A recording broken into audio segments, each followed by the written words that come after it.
What's up, everybody? This is a little update video before the episode today. I just want to say we're here at Santa Monica Music Center right now. The windows are literally boarded up. We got a little makeshift studio going on here right now because Annie's the man and figured out how to set it up. And I just want to say thank you. Thank you to every single person. Thank you for the donations, the messages, the support, the love. Everybody that has supported me somehow, thank you very much. And Lana supports the cause as well, and thanks you guys as well. And you really stepped up. And I'm speaking from the heart right now, so I might be stumbling around, but I'm overwhelmed by the love and the kindness. So thank you. Night Pants Nation strong.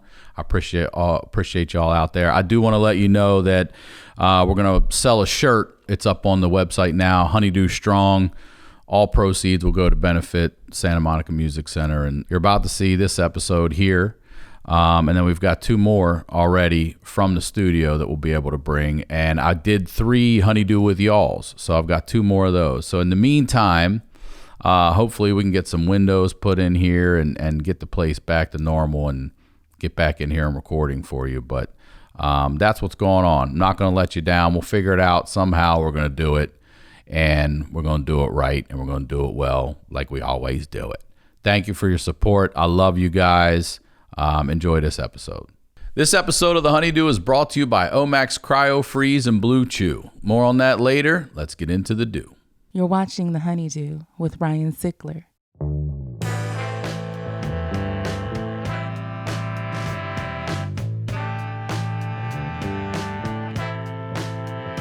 Welcome back to the HoneyDew, y'all. We're over here doing it at the HoneyDew Studios. I am Ryan Sickler. The website is ryansickler.com. Make sure you subscribe to the email list there. YouTube.com/rsickler is the link for YouTube. If you're listening and you haven't subscribed to the YouTube channel to watch, go do it now. Go subscribe. Make sure you're also following me on Facebook on the Facebook fan page. And thank you guys for sending in your HoneyDew stories, man. It's been really fun to go through these and talk to some of you guys. The Patreon show is called The HoneyDew with Y'all, where we sit down and highlight the lowlights with y'all. So please, if you think you have a story that should be heard, or you know someone, you're like, you got to go tell Sickler this fucking story, have them email me, honeydewpodcast@gmail.com. honeydewpodcast.com is the website. You can go get your merch, get your night pants. I can't thank you again enough. Night Pants Nation, y'all. It's growing and growing. Night Pants Nation. I see you out there in night pants in the daytime. And I want to give a special shout out to my friend Lana Negretti in the Santa Monica Music Center where I record here. Look, if you live in LA and you need lessons for your kids or you just want them for yourself, this is the spot. I'm telling you, they've been here for 50 years. They're a family-owned business, and I love that they serve the community. I'm so glad that my money goes toward a business that serves the community and not just some, real estate mogul, And with all the uncertainty that with not being able to come in and get in person and do lessons, they've really taken to the online lessons. So, you live anywhere in the world and you could still get your kids or yourself lessons from local Los Angeles musicians. So go to santamonicamusic.com and use code HoneyDew, and they will waive the registration fee and give you 1 free lesson when you sign up for a package. All right. There's also a phone number on the website. Feel free to call them if you have questions. They have human beings, you believe it, standing there ready to answer your calls and take care of you guys. And over here, we highlight the lowlights. And I always say these are the stories behind the storytellers. And I can't wait to introduce this next guest here, man. He is a true honeydew, y'all. He's also the Pro Bowl right tackle who helps open lanes for Lamar Jackson of the Baltimore Ravens, the reigning NFL MVP. He's also the right tackle who happens to block on the greatest rushing team in the history of the NFL. Ladies and gentlemen, please welcome Orlando Brown Jr., y'all. Appreciate you, Sick. Oh, man. Now, my only regret is we can't do this in person, but I'm so glad to have you on the show. I'm stoked to have you. Look, dude, I got a Ravens hoodie, and look, let me show you. I got a Ravens t-shirt under that motherfucking Ravens. Ravens hoodie, brother. I love it. I fucking love it. I was stoked you were coming on, dude. Now I'm gonna let everybody know we are. You have such an amazing story. This is not going to be a sports episode. I know a lot of people, but your story needs to be told. It needs to be heard. It's amazing. But speaking of amazing, just tell me, come on, how great was last season? I mean, you're the greatest. Great. You're the greatest rushing team in the history of the league in your second year.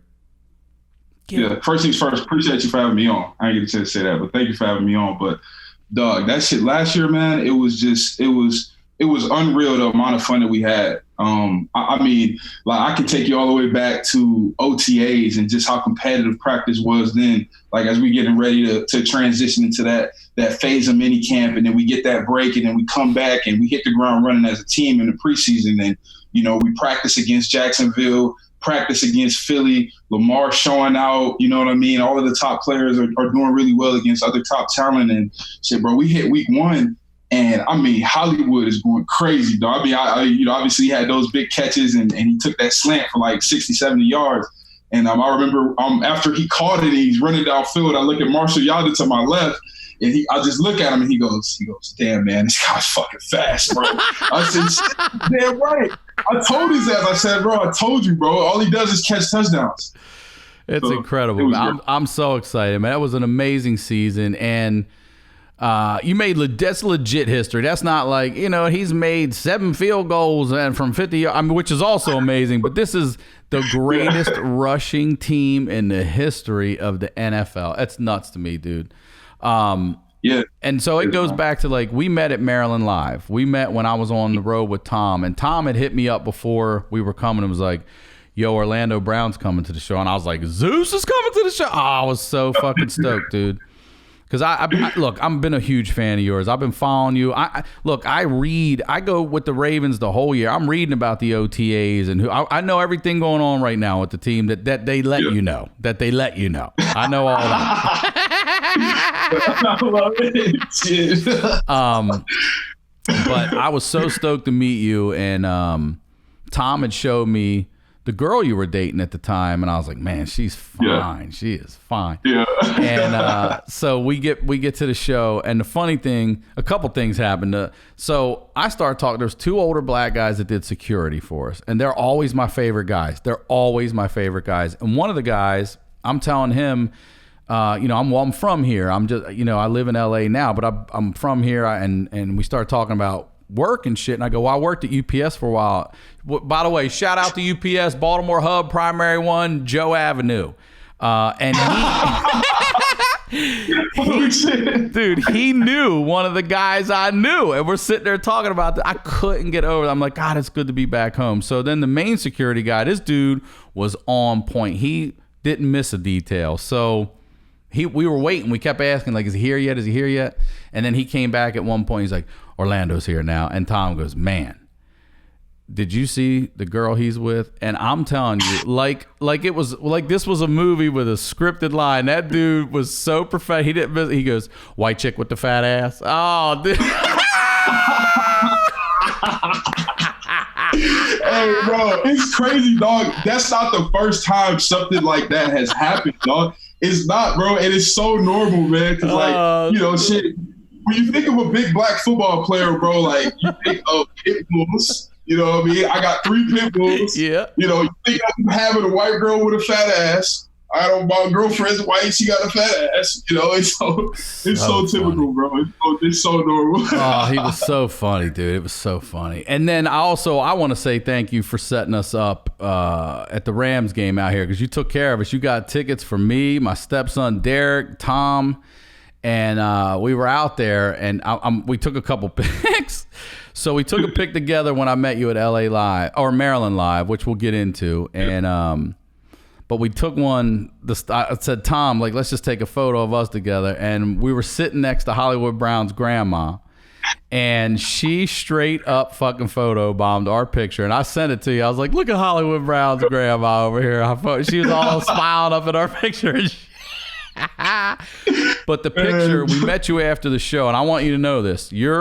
Just so you know, your autographed mini helmet is in our office in the studio over here, and the picture that you took with Derek and me, that is also framed in the office, brother. I'm telling you, yeah, you're the shit. I love you, man. You're just a great dude, and you've been an underdog your whole fucking life. I know you have, and I root for the motherfucking underdog. So let's talk about this. I wrote some stuff I wanted to talk to you. Well, real quick, actually, if you could tell us what are you hearing about the season? Are we gonna have some football with no fans? What's gonna happen?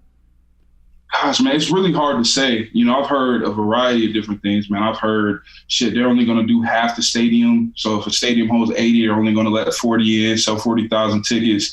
I've heard that regular season may get pushed back a little bit, if that second wave does hit, towards the end of camp.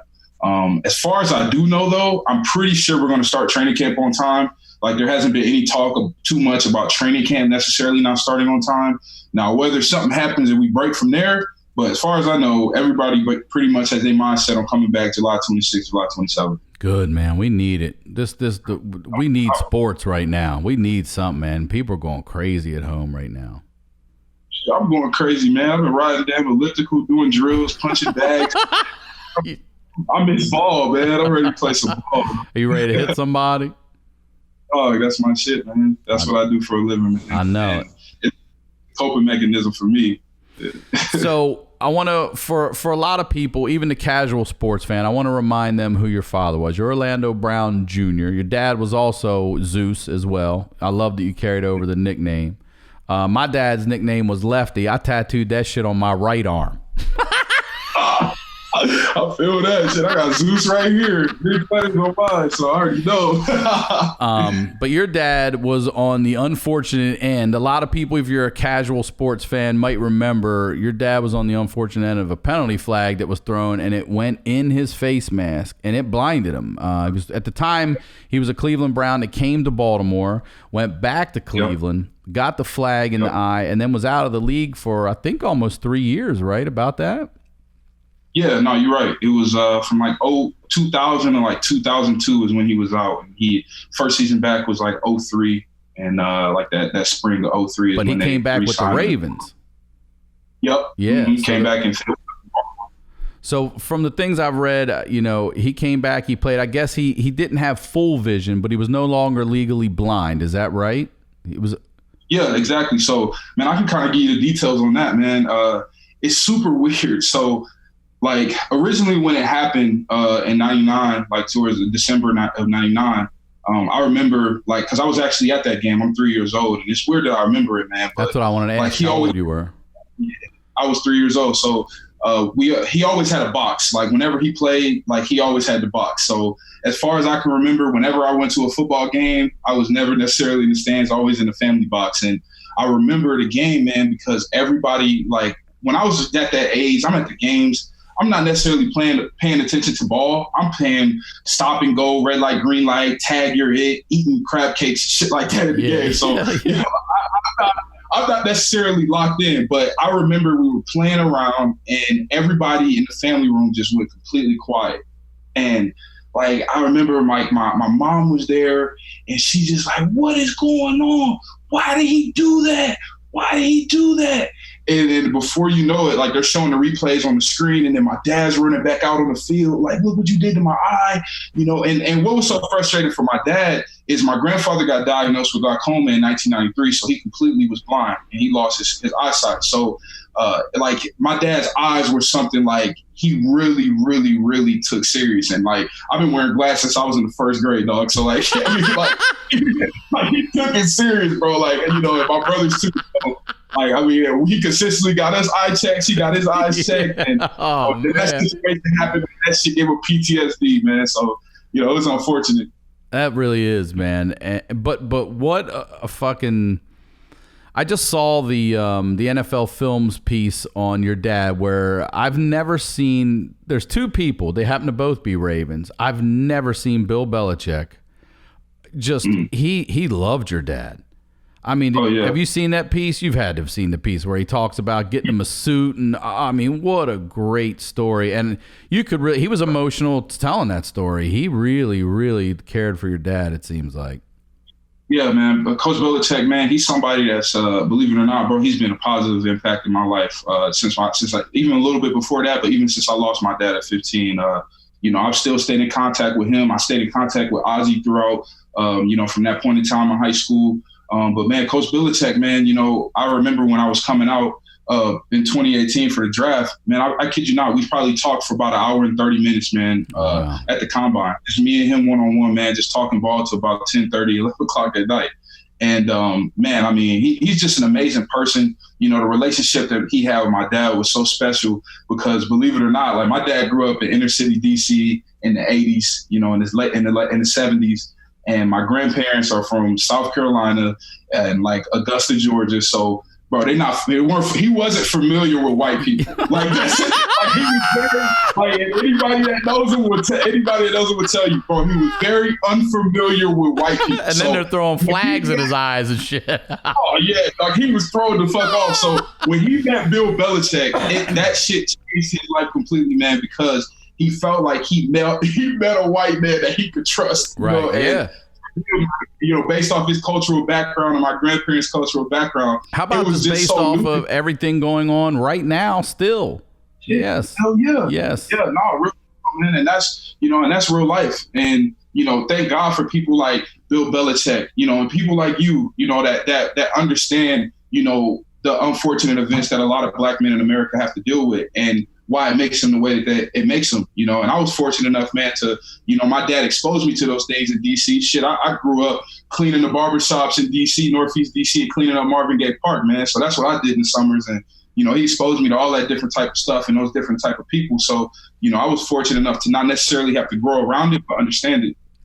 Well, I really want to get into your story because you have such a fascinating story. I mean, you're a Maryland kid who, you grew up on the Ravens sidelines and they draft you and you end up playing your dad's position, wearing his number. And don't they have some equipment they've still had? And do you wear some of your dad's equipment?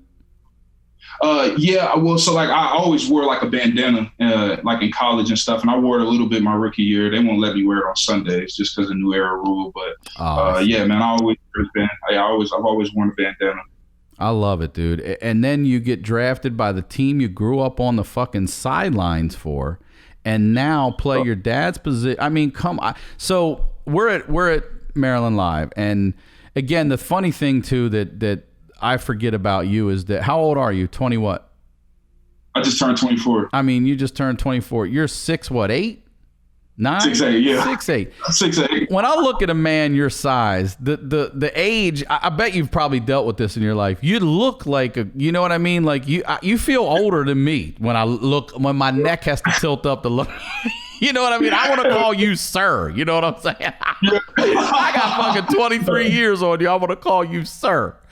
But I was so stoked to meet you, and I didn't want to bother you. I never want to bother people, and I didn't want to say anything to you. And the whole time I'm standing next to you, and I just want to be like, and you're like, can we take a picture? I was like, can I take a picture with you? You know what I mean? Like, Jesus Christ. And then I was like, dude, can I please just say something to you? Like, yeah, I go, I'm sorry, but I got to say this. Like, you're a Maryland fucking kid who grows up on the Ravens sidelines, and your dad tragically passes, and then you get passed over in the fucking draft, and then the Ravens swoop in because they know you and they know your character and your hustle, and they know they got to steal, and boom, you come over, and now you really got something to prove because your dad's legacy's on the line there too, and you're gonna fucking step up.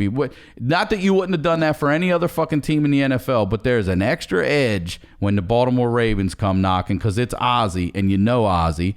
And now you play his position, you wear his number, you're a fucking Pro Bowler, and you're on the greatest rushing team in the history of the goddamn NFL. It's storybook shit. It's a Cal Ripken type story. You're that Maryland athlete, man. You're the athlete. And by the way, I cannot stop staring at the Sanford Sun shirt that I love. We talked about it before you started recording. Look at all this over there, boy. I love it. But I would love for you to walk us chronologically through your story.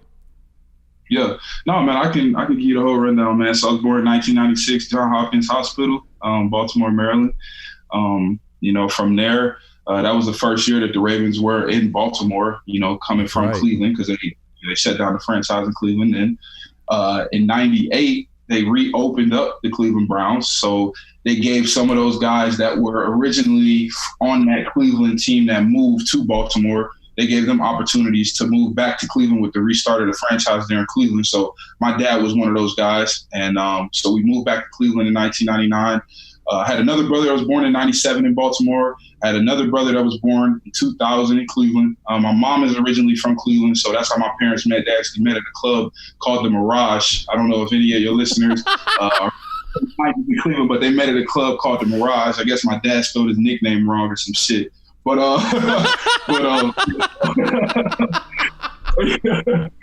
so that's 2000, man. My parents, they actually split up in 2001. Their divorce wasn't final until like 06, 07. My dad played ball finished up his career from like 03 to 07. And, from there, man, I always wanted to play ball. Football was something I always wanted to do, but my dad wouldn't let me. Like, he was just very adamant on, look, pay attention to school, become a doctor, be a lawyer, leave this football shit alone. This shit's difficult. It's too hard, and so he spent a lot of time, like, as a kid. Like, I remember in second grade, not a lot of people know this, but in second grade, my mom signed me up for the Lutherville Chargers. And so, like, I'm playing Little League ball. I'm in second grade. I'm playing with the fucking 8th graders, 7th graders because of my weight and my size. Then, it goes by weight in Maryland. Yeah. So, so I'm playing with 7th and 8th grade. Kids are driving and shit. You're playing with them. Exactly. And so at the time, my dad was still in the league. And come to find out, my mom did it behind my dad's back. So I would only play every other game. So, like, the season starts in late August. Yeah. So I'm like, you played away game. Exactly. And so, man, like, unless it was against the Redskins. Exactly. And so my dad finds out that I'm playing second grade ball. Man, he calls my mom, snaps. He gets the Lutherville coach's number. He snaps. I text my dad. I'm like, well, can I go return my gear? He was like, no, don't worry about it. I'll just give him a check for it. Keep that shit. So I still got that gear somewhere, man. I actually wore double zeros. I couldn't fit shit else. I had double zeros, a double zero jersey. I had to get that picture from me. My mom has. Yeah, man. So that's early on in life, like around 2000, 2002 or whatever. From there. Getting older, I really from that point on, I didn't play organized football again till like 7th, 8th grade. Were you playing any other sports? Were you playing baseball or basketball or anything else? I wasn't doing shit but eating. I wasn't doing nothing but eating, man. I was in the AC playing video games and eating cereal all day. That's what I was gonna say. Were you a gamer? Oh yeah, no, man. I was playing video games all day, and yeah, man. So by the time 8th grade rolls around, I'm 6'6", 450 pounds. Damn, in 8th grade? 8th grade, dog. Zeus, 8th grade. 6'6", 450 in 8th grade. 450 pounds, man. I don't know why the hell my parents let me get that big. In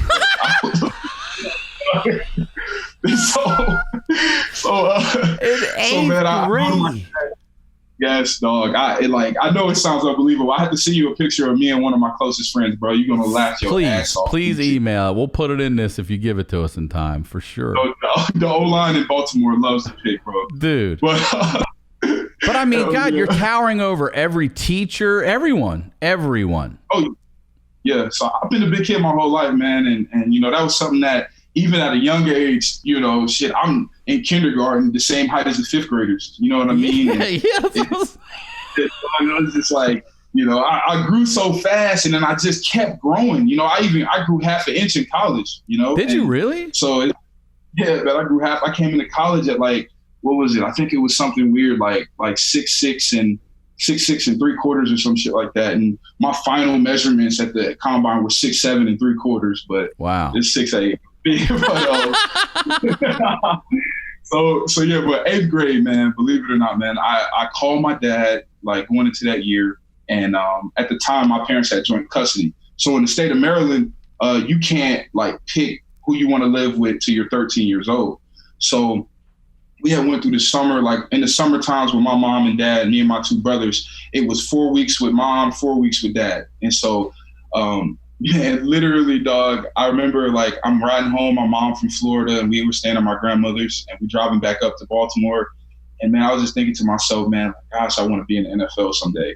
And, you know, I feel like it was in that moment, you know, that when I got back, I got with my dad. I told my dad, man, I said, Dad, I want to play football. I want to be in the NFL. And, you know, the thing that he told me was, he said, look, I'll let you play. All I ask is that you don't stop doing this shit till you 10 years in and you're a Hall of Famer. I was like, 10 years in, like in the NFL, or like, he's like 10 years in the NFL and you're a fucking Hall of Famer. That's when you can stop doing this shit. And I'll be like, okay, anything before that is not acceptable. I'm not letting you quit. So, so I made that commitment, man, at 13, you know, that, man, I was going to do what I needed to do to better myself. And at the time, bro, I was so bad. Like, you know, we talking about a 6'6" kid who's uncoordinated, hasn't been running, ain't just eating shit. It was just so weird, so awkward for me, man. So I got out there, and the first game, he dropped, you know, I'm out there playing. I could always remember where he would be. He'd always be on like the 50-yard line. So, and wherever that would be, like in the stands. So I always knew like I could look left or right, whatever side. And so I remember like we were midway through the first quarter, and I look up, I'm like, damn, man, where the hell my dad go?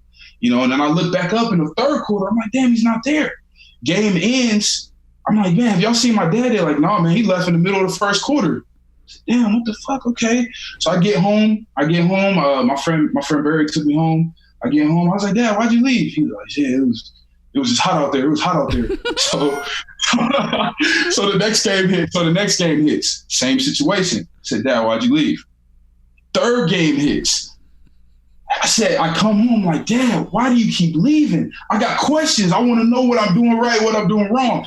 And he said, listen, Lando, I'm going to tell you straight up, dog. I can't sit there and watch this pussy ass shit. You over here.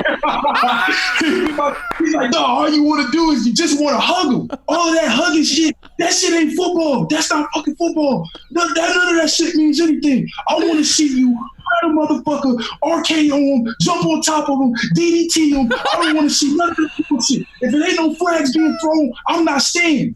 So I was like, oh shit. And he was serious as shit. So, bro, so literally. He was leaving. Leaving. Crazy. So after that, after he says that, he says, I got something I want to show you. And like, I had watched The Waterboy before with Adam Sandler, but like never with substance. You know what I'm saying? When you were a teenager, 11, 12 years old, watching, but it's like, shit, just you laughing. H2O sucks. But bro, he shows it to me. And he shows it to me, and he's like, you see how you put his face? He put his face on that guy. You got anybody you don't like at school? Put the face on that motherfucker. Treat him like that. And so, Doug, I go out there the next week, and we're playing Southern Maryland. I'll never forget. There was this other big kid. He was about 6'5". He's about 380 pounds. The other big kid in the league. And so, I remember telling myself like, yo, I'm gonna fuck this kid up. I'm gonna jump on top of him. So the first play of the game, he lines up over me, ball is snapped. I kid you not, I'm not even kidding you. And it's a little bit more dramatic than I'm explaining it, but less dramatic. But so I'm driving the kid for about 10 yards, and like my helmet's in his chest, and I'm just running, and the whistle blows, and I just hip toss him. And he falls. The big ass kid, big as shit. He falls, and then I fall with an elbow on top of him, dog. This kid leaves the game. Bro, my dad came down from the fucking stands, dog, all the way to the sideline, talking I mean, the whole way. Yeah, that's the shit I'm talking about. Like, going in, bro. And so, like, it was in that moment that I was like, oh, shit, okay, this is how you play ball. Like, this is how you do it. And, bro, like, that shit just bred me to what I am and who I am today and how I play the game, bro. So I love crazy, that, dog. dude. I love that.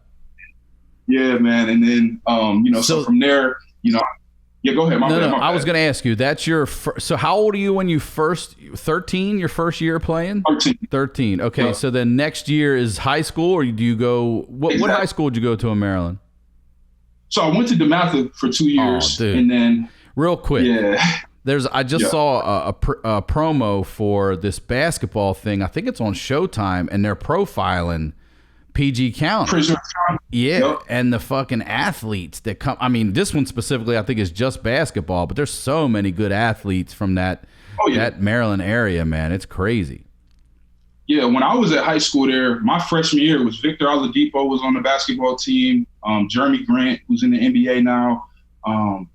Quinn Cook had just left. Josh Shelby had just left. He was a guy that played in the NBA for a little bit. I'm trying to think of some other names in there I'm missing, but they'll come back to me, man. But it was a whole that shit was just crazy to me, man, because it was basically DeMatha's in DC. It's an hour away from Baltimore, so. And I'll get into explaining that if you're ready, for like about that time. 'Cause that's around the time my dad passed. Yeah, I mean, I went to Liberty High, and we knew. I mean, I played soccer. I didn't play, but we played you guys, and we knew. Like when you talked about the top football team, and we're not talking about Maryland either. This is one of the best in the country. Is always DeMatha. Yeah. So okay, so you go. Yeah. So you're 1 year into your football career, and now you're in high school. Yeah, so I go into high school, man. I'm still heavy as hell. I'm probably at this time 420 pounds instead of 450. And man, I go into high school as a freshman, hopes high, man, hoping that I can make varsity. There was no way in hell I was ready to do anything besides fucking squirt water in my mouth, dog. I was just like, my body was so out of whack. I was not in good shape. And so that was like the first time I had, like really done something super organized with ball, with structure, with school, with football, with going to practice and all of this. And I remember like after training camp ends, which was so hard for me, bro. I could tell you a goofy ass story about training camp, dog, my freshman year. So yeah, this shit's gonna trip you out. So my dad had an Alienware laptop, right? And so like like an Alienware laptop, and he used to be like, listen, I'll let you borrow it, just don't watch porn on my shit. You're gonna give me a virus. It's embarrassing as shit. So I had it, bro. I had one of those long ass days. Like I was like, man, fuck it, I'm gonna beat my meat. So I get home, bro. I get home. I got the laptop. I'm laying in bed. I don't remember what the hell I was looking at. Pulled it up. I get ready to jack off, and I catch a Charlie horse in my hamstring. Okay. No. So I didn't pause the damn porno video. No. So my dad can hear me screaming. He runs downstairs like, "What's up? What's going on?" I said, "Man, I got a cramp in my hamstring. Like, that shit killing me. Like, I don't know what to do." And so he looked over. He saw the porn. He said, "Man, your ass was beating your meat, man. I told you that shit gonna make you go blind, dog." And so he don't fuck around with vision either. Oh no, dog, hell no, bro. He'd be like, "Yeah, that shit gonna make you go blind, dog." He's like, I got you. Just stand on the cold floor. So I'm standing on the cold floor, and he's hitting my hamstrings like Mike Tyson, dog. I mean, bro, left hook, right hook. I mean, just going in. And I'm like, "Dad, it's good." My dad, the head is going. He's like, "No, fuck that shit. Get that shit. We gotta get that lactic shit out of there." So he's just swinging, man. And then like he finally lets up, and he was like, "See, I told your ass about that jacking off shit. Stop doing that shit. Just wait till the time is right." And so I was like, "All right, Dad, my bad. Damn, man." And the whole time, dog, I'm just in a damn t-shirt with no pants on, dog. I'm 14 years old, bro. 6'8" too. Let's not forget how. Bro, shit was hilarious, bro. I actually asked him like the next day, like, "Why you say I could go blind from jacking off?" He'd be like, "Shit, you ain't never almost shot yourself in your eye?" Like, what the fuck? She was like, "What the hell?" And so yeah, bro. So I played D tackle or whatever my freshman year, man. Just learning stuff. It was all. You started on defense first. Yeah. So that's where I originally started at high school on freshman ball, just playing all D tackle. They didn't feel like I was capable of playing O-line, which I wasn't. And then my sophomore year, which is the year my dad passed, that's when I started. They let me play varsity. They didn't have me on junior varsity. I was basically just a backup on varsity. And so, you know, it was hard for me at first to really even understand, like, man, you know, there's guys out there in my grade, you know, that I felt like I was better than, and, you know, a coach didn't want to play me or whatever it was. But, you know, long story short, so basically my setup at DeMatha was, because it was an hour away from and we lived on the harbor, like right off the harbor in Baltimore with my dad. So DeMatha was like a legit, like 59 minutes, hour away from the harbor. So, but my grandfather, he lived in Northeast DC still where my dad grew up. So I would stay there with my grandfather and my Uncle Leroy, and they would basically commute me to school during the weeks. And so my dad dropped me off on Monday. I'm pretty much in DC till Friday. I go home, stay with my dad Friday, Saturday, Sunday. Dad drops me off at school on Monday. Okay, so my 10th grade year, man, and this shit kind of gets sad, but my 10th grade year, first week of school, second week of school, third week of school, okay? So I'll never forget, he drops me off in the fucking Phantom. He had like 11 cars. He drops me off in the damn Phantom. He's like, shit, he's like, hey, dog, you need some lunch money? I was like, hell yeah, shit. I was like, I got some money left over. He was like, well, shit, take this shit, bitch, and just threw $200 at me and drove off. And that, like that was, I mean, it's funny as shit, but man, that was the last time I seen him, bro. It was like, I always, like, I always appreciate that. No, it was, bro, that was the last time I fucking seen him, bro. But like, man, I appreciate that shit, because like, fuck, man, like that shit's still such a vivid, good memory, you know? Yeah. And so, man, so we're going throughout the week, but that weekend, I had an unofficial visit at the University of Maryland, which was my first college visit. And like, he wasn't feeling well enough to go with me. So I was like, damn, Dad, you sure you don't want to go? He was like, no, I'm gonna just drop you off, go hang out with Granddaddy. So I was like, okay, cool. So I do that, you know, we go through the whole little weekend and everything. And he drops me off on Monday, gives me the lunch money and shit. He texts me on Tuesday, like, damn, man, really not feeling well. Need you to come back home and help me out a little bit. So I said, okay. I was like, okay. And I didn't drive at the time. Like, I didn't even have a house key, man. My parents had a crazy ass divorce, bro. Shit was just like unreal. So my dad had this weird ass trust issues with me and my brothers having cell phones and keys and shit. It was the weirdest shit ever. So I didn't even have a set of keys to the fucking house, man. So literally, I tell my Uncle Leroy, because he was the one that did all the driving and everything, because my grandfather's blind. So I'm like, Unc, man, my dad shot me a text. Shit, says he's not feeling well. I was like, shit, I think I need you to take me home tomorrow after practice. And my uncle, he like, shit, man, well, you know, I got to work and shit. You know, let's just do it on Thursday. I'll take you on Thursday.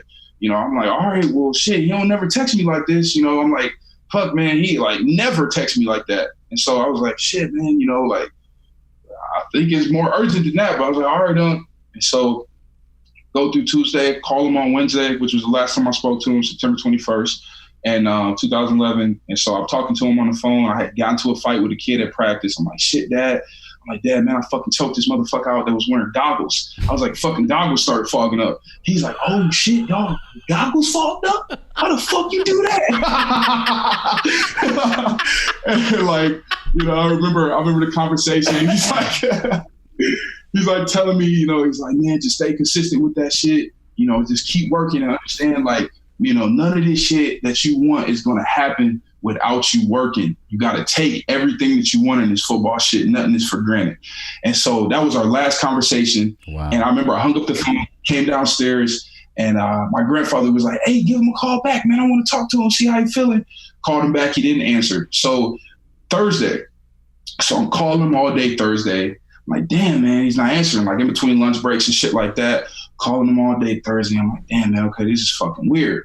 You know, and so Thursday after practice rolls around, my uncle's like, all right, we'll shoot you up there, you know, because I had to get a reading book for class as well. So I'm on my way to Baltimore and everything, calling him, doesn't answer, get there, knock on the door. I'm like, man, what the fuck? Like, you know, not answering the door. I go around back, go up the terrace, look in the window, in the kitchen window. I can see his phone on the couch. I'm like, damn, okay, so shit, maybe he just fucking sleep. You know, I called the house phone, didn't answer that shit either. And so, man, my uncle was like, shit, you'll be all right. We'll get your book. Don't worry about it. Just tell your teachers a bullshit excuse. You'll be all right. So we drive back to DC. Friday rolls around, which is game day. And, man, I'm calling my dad.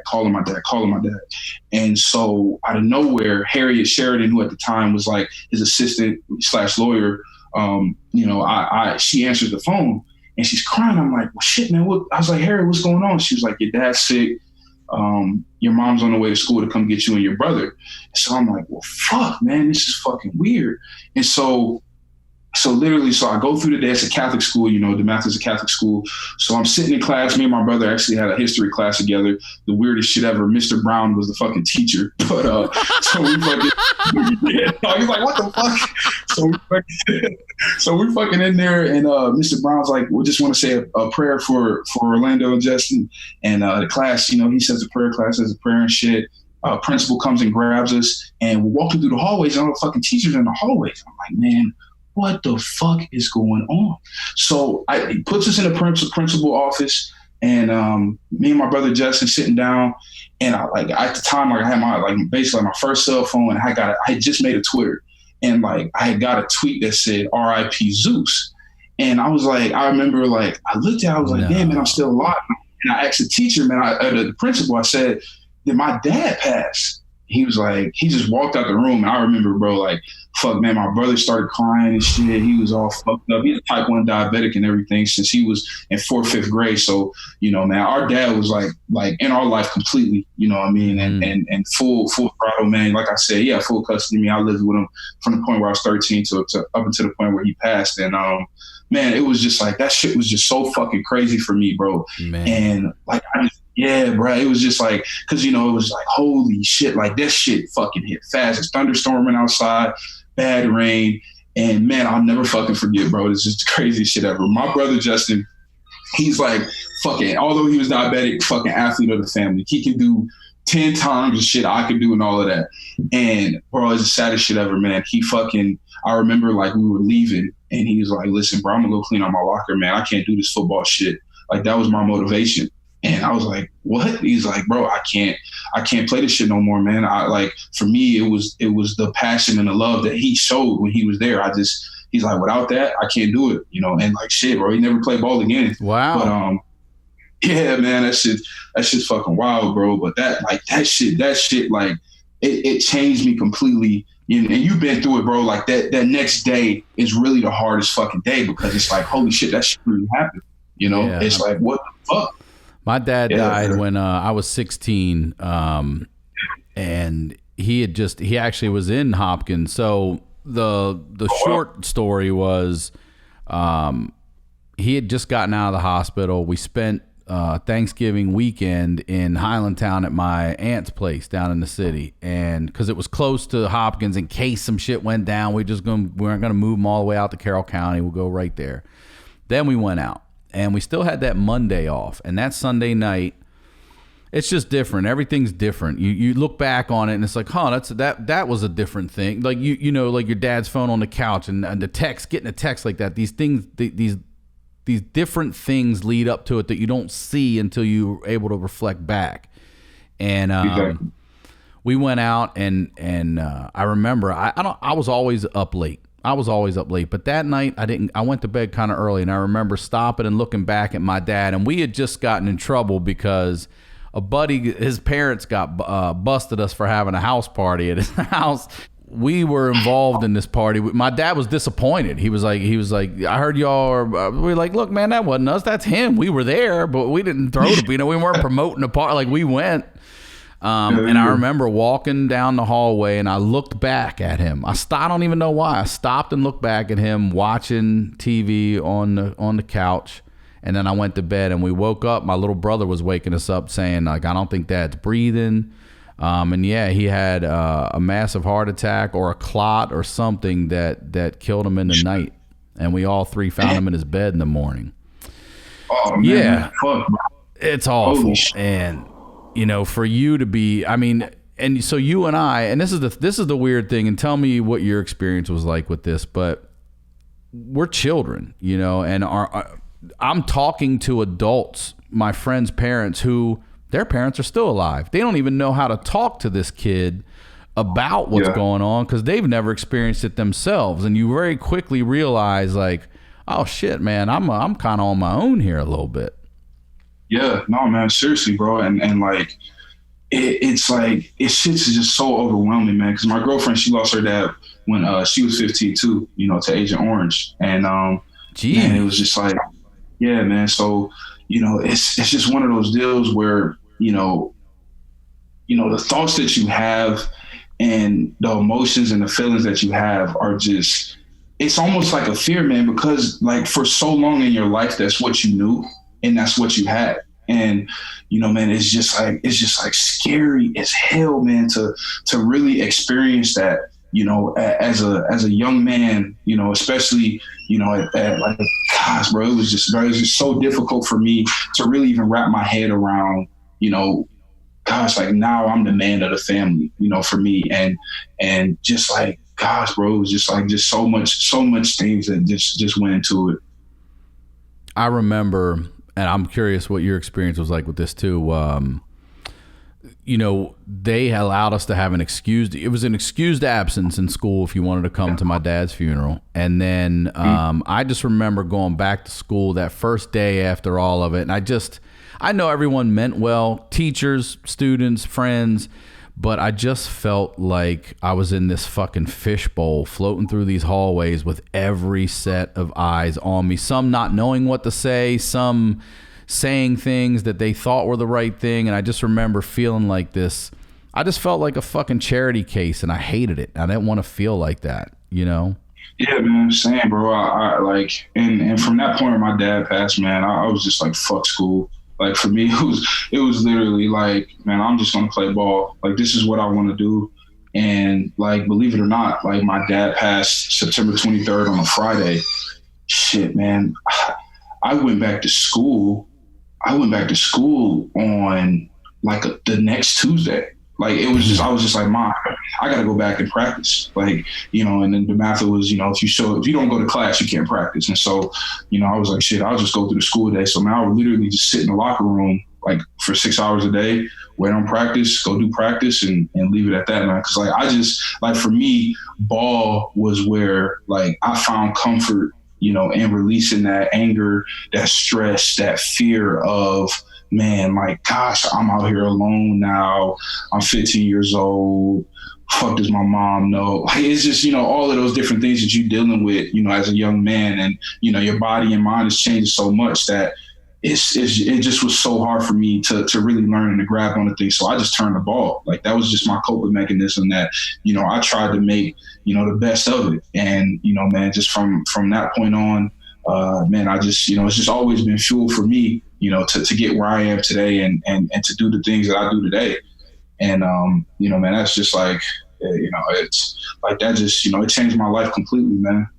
Sports are a saving grace, man. It's the same exact thing. We just dove more into sports because also you're with your friends. You know what I mean? And that's the camaraderie you need. You got a lot of fucking anger and confusion, and you can take that out in that sport. I loved wrestling for that reason because I would get to take it out on that person. That poor son of a bitch over there didn't know what I was going through. You know what I mean? He didn't know what the hell I was dealing with at home. Yeah. Oh, no, I already know, man. I already know what you mean. So, So you went the opposite way your brother did. It lit a fire for you. And I don't know for you, but for me, like when I did my very first network television appearance on the Late Late Show, I wore my father's Pan Am crew chief shirt because I wanted him to be there with me. I didn't wear it for a look or an image or I'm blue collar. I wore it because I was like, man, I want my dad to come out there with me. Because he's the one that introduced me to comedy. Comedy's my football, and this was my Zeus, and just recently too. This is the thing too. You're 24. Mm-hmm. Wait till you see how it just keeps. It never stops. You're gonna hear. There's times I'm in the grocery store where I hear a song or something. And I'm like, in the frozen pizza section. I'm getting all emotional and shit. I'm like, God damn, I wasn't expecting that. There was a lady cutting me some cold cuts at Thanksgiving, and her name was Carmela. After I told her this story about my grandmother, and at the end of it, I go, "What's your name?" She goes, "Carmela." That's my grandmother's name. I was like, "What'd you say your name was?" Oh shit, I couldn't even believe it. But last night I had some fans send me. Topps had made a baseball card out of me, and they did these different versions of them. And one of them was like a game-worn jersey card. And they were like, you can put a shirt in, whatever you want. So I took the shirt I wore on the Late Late Show, and they cut it up into pieces and they put it out in cards. And now my father's with me in baseball cards all over the place that people have. And last night, I'm getting fired up. I'm writing some things down to talk to you about. I'm doing some extracurricular activities out back, getting some fresh air. You know what I'm saying? And I got music going, and I open this little envelope, and there are 2 cards from fans that want me to sign them and send it back, and it's the game-worn jersey cards. And instead of getting emotional this time, I laughed out loud. Like it was my dad being like, dude, I'm so stoked for you. You know, you're going to be talking to Zeus tomorrow. I'm telling you, that's the way I feel about shit. I'm telling you, dude. Bro, I'm with you, man. I my dad, the craziest part, man, he passed on my brother Justin's birthday, September 23rd. Dude, we have a lot in common. My father was buried on my youngest brother's birthday. Still not sure who was in charge of the funeral directions, but he was buried on my brother's 13th. God damn, bro. I already know, bro. That's a fucking fucked up day and shit. Like, even now, you know, when we celebrate his B-Day, it's like, fuck, man, weird ass fucking day. But so he died on your brother's. How old was your brother on that day? My brother was turning 14, so he turned 14. So this is the same brother that was walked out of the school with you then, right? Yes, oh, man. And it's his birthday. Yeah. His birthday, man. Yeah, bro. Fucked up shit, man. But, bro, like, man, but it's crazy you say that about the Topps cards, though, because, you know, like, I'm like, ever since he's passed, I feel like I see, like, and I said September 23rd, I always feel like I see 9:23 on the clock. Yeah. I always see 77, 78 somewhere, shit like that, man. I'm sure you experienced the same shit. You be driving and just look at a fucking license plate and be like, damn, is that the fucking date my dad? You know what I mean? Like, it's just a weird shit, November 27th. I know. Exactly. And they grew up, the house they had in Baltimore was 1111 Elm Road. I went back one night. I came back to do some shows. I had a couple drinks in me, and I went to that old house, and I fucking pried. You know Baltimore row homes with it's a little piece of wood on a diagonal. It's got the house number on it. I went up and pried that shit out of at like 3 a.m. I stole that shit from that house, and I took it. I have it above my door in my home now. I repainted it and made it look nice, and it's 11. And I see 1111 all the fucking time, all the time. Yeah. Yeah, man, and I just, whether there's an afterlife or not, I believe in it, man. But gosh, I just look at that as him, letting me know, like, shit, I see you, like, I feel you, like, this is, his spirit, his energy, and gosh, man, like, I'm appreciative for everything that he taught me up until that point, and it helped me grow into who I am today. Just even though, he was a very raw parent, I mean, just like your pops and stuff, if you watching Richard Pryor with your kid, you watching Sanford and Son with your kid, you raw as fuck. You are raw as fuck as that. You're a raw ass dad, like shit, you shooting shit straight. So, man, and that's just how he was, just a lot like your pops in that way, man. And I'm just fortunate, man, that I was able to take in those things that he taught me then. So here's the thing that still gets me. So I want to talk to you more, because now, moving forward, everything is bittersweet.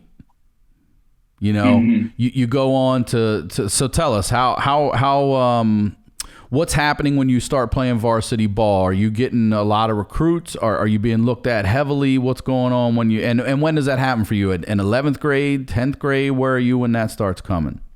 Dog, that's a really shit, like I've been told in a while, bittersweet, bro, because that's the truth. But man, so basically after my dad passed September of 2011, my mom moved us to Atlanta January 26, 2012. So I just finished up that semester at DeMath, and then I moved down south, and I met Mark Fleetwood, who was my high school head coach throughout my time there in Georgia. And I mean, man, he was just such a huge impact in me growing up as a person and as a young man that had lost his father at the time.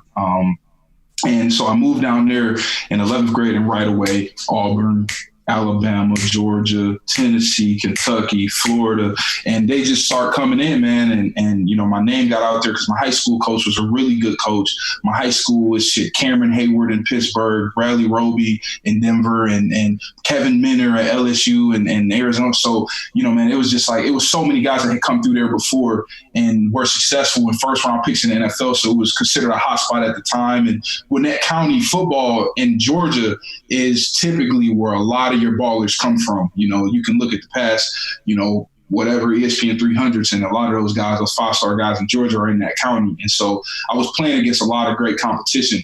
And man, I just consistently, you know, I started off really rough my junior year just because I spent so much time my sophomore year taking in all the offers and lying to myself about me being ready and, oh, you know, I'm going to ball out this year without any focus on my craft, any focus on my body and my conditioning. And so I go out there in that first game, I'm getting my ass tore up.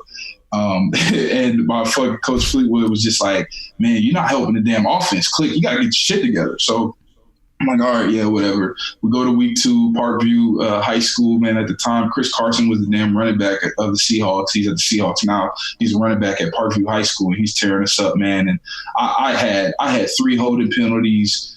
Like, gave up like I've never had nothing that bad since then, bro. And man, it was literally like I'm like, you know, I'm 16 years old at the time, man. I'm traumatized as shit. I'm just like, damn, man, I'm letting myself down, let my dad down, my coaches and friends, family. And Fleetwood pulls me in his office the next week. And fortunately, it's a bye week, so we got the week off. He was like, listen, you're not a damn starter anymore. I can't start your son. Shit, this shit's embarrassing. I'm like, country ass down stalk out. I'm like, shit, coach, what do you want to see me do? What do you want to see me do? So there was this kid. He's like, drop kid that kick in the motherfucking chin. Put him in a sleeper hole, guy. That's basically what the fucking showed me. But yeah. Like, I had the mentality part. I just didn't get like to take it to the next level. I just took it as I'm gonna make contact with my guy and wrestle him to the ground. I didn't understand taking it to the next level as far as my craft, my fundamentals. And so that's when you know, he sat me down in his office. He showed me this big ass Cuban kid, Alex Derubi. I'll never forget. He's like 6'8", fucking 300-something pounds, supposed to go to Miami, didn't have grades, goes to Middle Tennessee. He didn't end up making it to the NFL, but his high school shit was crazy, bro. Like, you had to find the shit. So he's like, big ass kid out there cutting safeties, hitting linebackers, flying around, running around, playing with fundamentals, playing hard. And so he shows me that, and I said, shit, coach. I said, coach, I know exactly what you want to see. I'm going to give it to you. And, man, from that point on, shit, bro, I feel like from that point on, I just consistently got better every day. And I'm still getting better every day, man. Let's take a quick break and tell you about our first sponsor, Omax Cryo Freeze. Living with chronic pain is the worst. It's more than a feeling of discomfort. It can affect your whole life. Many of you probably have some type of pain that's prevented you from relaxing and sleeping or stopped you from exercising. Perhaps it's been ongoing for a few weeks now and hasn't improved with any of the treatments you've tried. I've told you, I've been having this pain in my shoulder blade for months now, and every time it acts up, I take that roll on, boom, hit it, and it feels so good. It's relief quick, and I mean, I got a cabinet stock full of it now, for real. Omax Health, if you're looking to get rid of nagging muscle and joint pain immediately while providing long-lasting recovery, then you need to try the natural breakthrough pain relief solution, Cryo-Free CBD Roll-On, developed by Omax Health. Omax Health is offering my listeners 20% off a full bottle of Cryo-Free CBD Pain Relief Roll-On plus free shipping. This discount also applies toward any product site-wide. So just go to omaxhealth.com today and enter code HoneyDew. That is OMAX health.com and enter code HoneyDew to get 20% off Cryo Freeze and site-wide. And let's take a look at our next sponsor, Blue Chew. Guys, remember the days when you were always ready to go? Well, now you can increase your performance and get that extra confidence in bed. Listen up, BlueChew.com, that's blue like the color blue. Blue Chew brings you the first chewable with the same FDA-approved active ingredients as Viagra and Cialis. You can take them anytime, day or night, even on a full stomach, and since they're chewable, they work up to twice as fast as a pill, so you can be ready whenever an opportunity arises. If you could benefit from more confidence where it counts, Blue Chew is the fast and easy way to enhance your performance. Blue Chew is prescribed online by licensed physicians, so you don't have to go to the doctor's office or wait in line at the pharmacy, and it ships right to your door in a discreet package. They're made in the USA, and since Blue Chew prepares and ships direct, they're cheaper than a pharmacy, no awkwardness, and you don't have to leave the house. Right now, I got a special deal for my listeners. Visit BlueChew.com and get your first shipment free when you use the special promo code HoneyDew. Again, that's BlueChew.com, promo code HoneyDew to try it for free. Now let's get back to the do. And so, Coach Fleetwood, at that point in time, I fucking hated his ass because I couldn't understand why. But, I got it. As the season went on, I was just like, man, thank you, Coach. I needed that. Like, I needed to be set back. I needed to be put back in place because I was hiding behind those offers, hiding behind all of that shit, not keeping it real with myself because I was trying to run away from the loss of my dad, running away from, going to class and all that different type of stuff. So, man, I got down there. I didn't hit the ground running, but once shit got lit, shit was lit the fuck up. So, I went crazy. And so, yeah, man, I have a great spring going into my senior year of high school. Actually, I committed to Tennessee May 2nd on my birthday. Did? I was committed to University of Tennessee. And I'm going to give you that whole story, too, as we go on. I'm going to explain it as we get closer. But, so I committed to Tennessee at 17 on my 17th birthday. And, it's my junior year going into my senior year, man. I had took 3 or 4 visits there. But I just felt like it was a family atmosphere, good opportunity for me. Thought I could play as a freshman, all this crazy shit.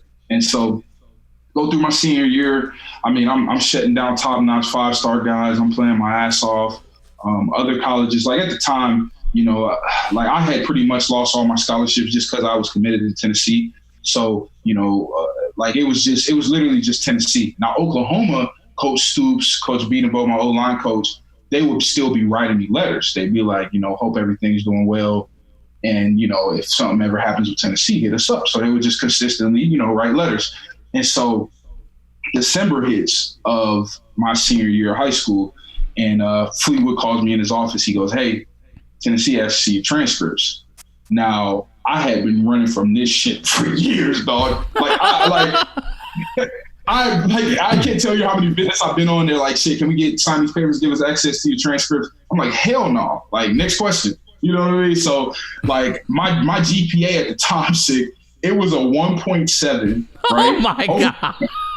Over 4 years, bro. I'm not a dumbass, but I was just like, I told you, bro. I was like, I don't want to do school. So, I'm with you. I didn't want to do any school after. Well, you don't want to do anything after that. Look at your brother. He was like, I'm done with all of it. Yeah.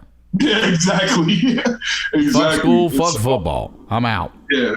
Straight up, dog. And I treated it like that which I shouldn't have, man. And gosh, that shit set me so far behind coming in as a freshman in Oklahoma. But anyway, so I'm like, shit, Coach Fleet, what do I do? He's like, shit, you gotta send them transcripts, man. Like, they gotta know this shit. Like, you can't hide it now. You signing days in 2 months. So I'm like, all right. So they send the transcripts. The coaches find out. They come in, have a meeting with me and my counselor. Can he qualify? Counselor's like, yeah, but he needs 4 A's or 3 A's or 4 A's and 1 B to qualify, and he'll be good. He's like, she said he's got 1 ACT, but I think he slept the whole time. He scored a 13. I said, shit, I was asleep the whole time. I said I was asleep the whole time, Miss Bro. I'm sorry. But so I had a 1.7 GPA, fucking 13 on the ACT. I'm committed to the school, right? So some time passes, man. January, I'm supposed to come up like for an official visit in January, but it was an ACT like test that day. So I was taking every test all the way up until, I needed what I needed. So there was a test on like January 15th or something like that. And it was also an official visit weekend. So I told them like, hey, look, I'm gonna stay, take the SAT test, and then we can just set up my official visit for later. Okay. And so they're like, okay, cool. So I wake up to take the SAT test, and I told you my brother, type 1 diabetic. So he goes into a stoop, like, you know, and I don't know if you're familiar with diabetes at all, but when someone's sugar goes low in the night, they wake up, but there's no body function. So like he needs sugar in his blood, in his bloodstream to even function. So I wake up at 7 a.m. and, you know, I'm just checking out with everybody, like saying that I'm heading out. And I look in there and I just noticed that he's breathing, but his eyes are open. But I'm like, Jay, you all right? And I can just tell, like, oh shit, this shit is not good, you know? And so that was like the second time that I had witnessed something like that with him. And so I'm like, oh shit, man. So immediately I called 911, and I learned this weird ass trick, man, because I noticed that like they shoot like glucose into his bloodstream directly. What the 911 people do, wakes him up. He's good to go, can go on about his day. So I was like, shit, man, I know he can open his mouth. I know he can't necessarily communicate. I was like, shit, I wonder if I fucking pour some syrup on his fucking tongue if he'll swallow this shit. So I fucking...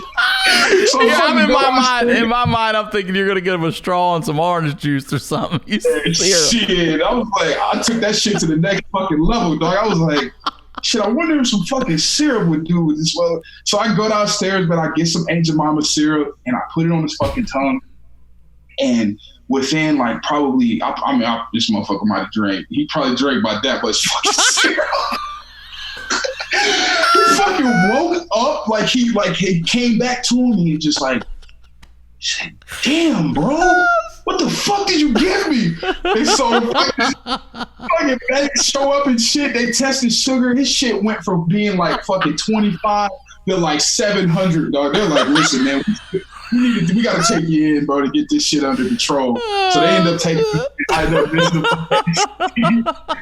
Bro, it was crazy as shit, bro. I was like, shit. I mean, shit worked, bro. Like, fuck, it worked faster than the other shit they got. Yeah, hell yeah. So that is great. Yeah, dog. So I give him that, man. And gosh, like the coach calls me the next day. How the SAT go? I tell him what happened, why I wasn't able to make it. You know, I didn't get into the specifics, but I'm like, shit, man. My brother went to the stoop. They know he's diabetic, and so they're like, okay, all good. We're gonna set your official visit date for 2 days before signing day. So I'm like, okay, cool. Like, you know, it's only 2 hours away, Tennessee from Atlanta, Knoxville.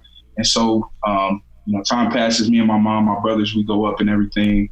And I could just tell the whole time the energy's weird. Energy's real weird. Like, you know, with the dynamic of the coaches and everything. And so we get to the last day. Everybody meets with Butch Jones.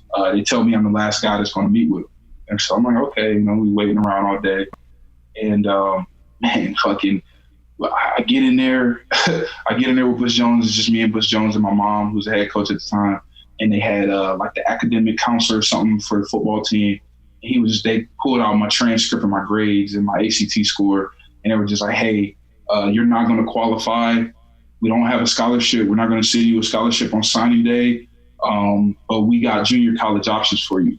And I remember saying like, hey, you know, I get where you're coming from. I get what you're saying, but like, I got friends that darn near gonna get a high school diploma that's got scholarships. You know what I'm saying? So I'm like, bro, like, what's the deal? Like, what's going on? You know? And at the time, I didn't understand. So I'm on my way home. I call Fleetwood. Fleetwood's like, oh, okay, I got their shit. We'll come in my office first thing tomorrow morning on Monday.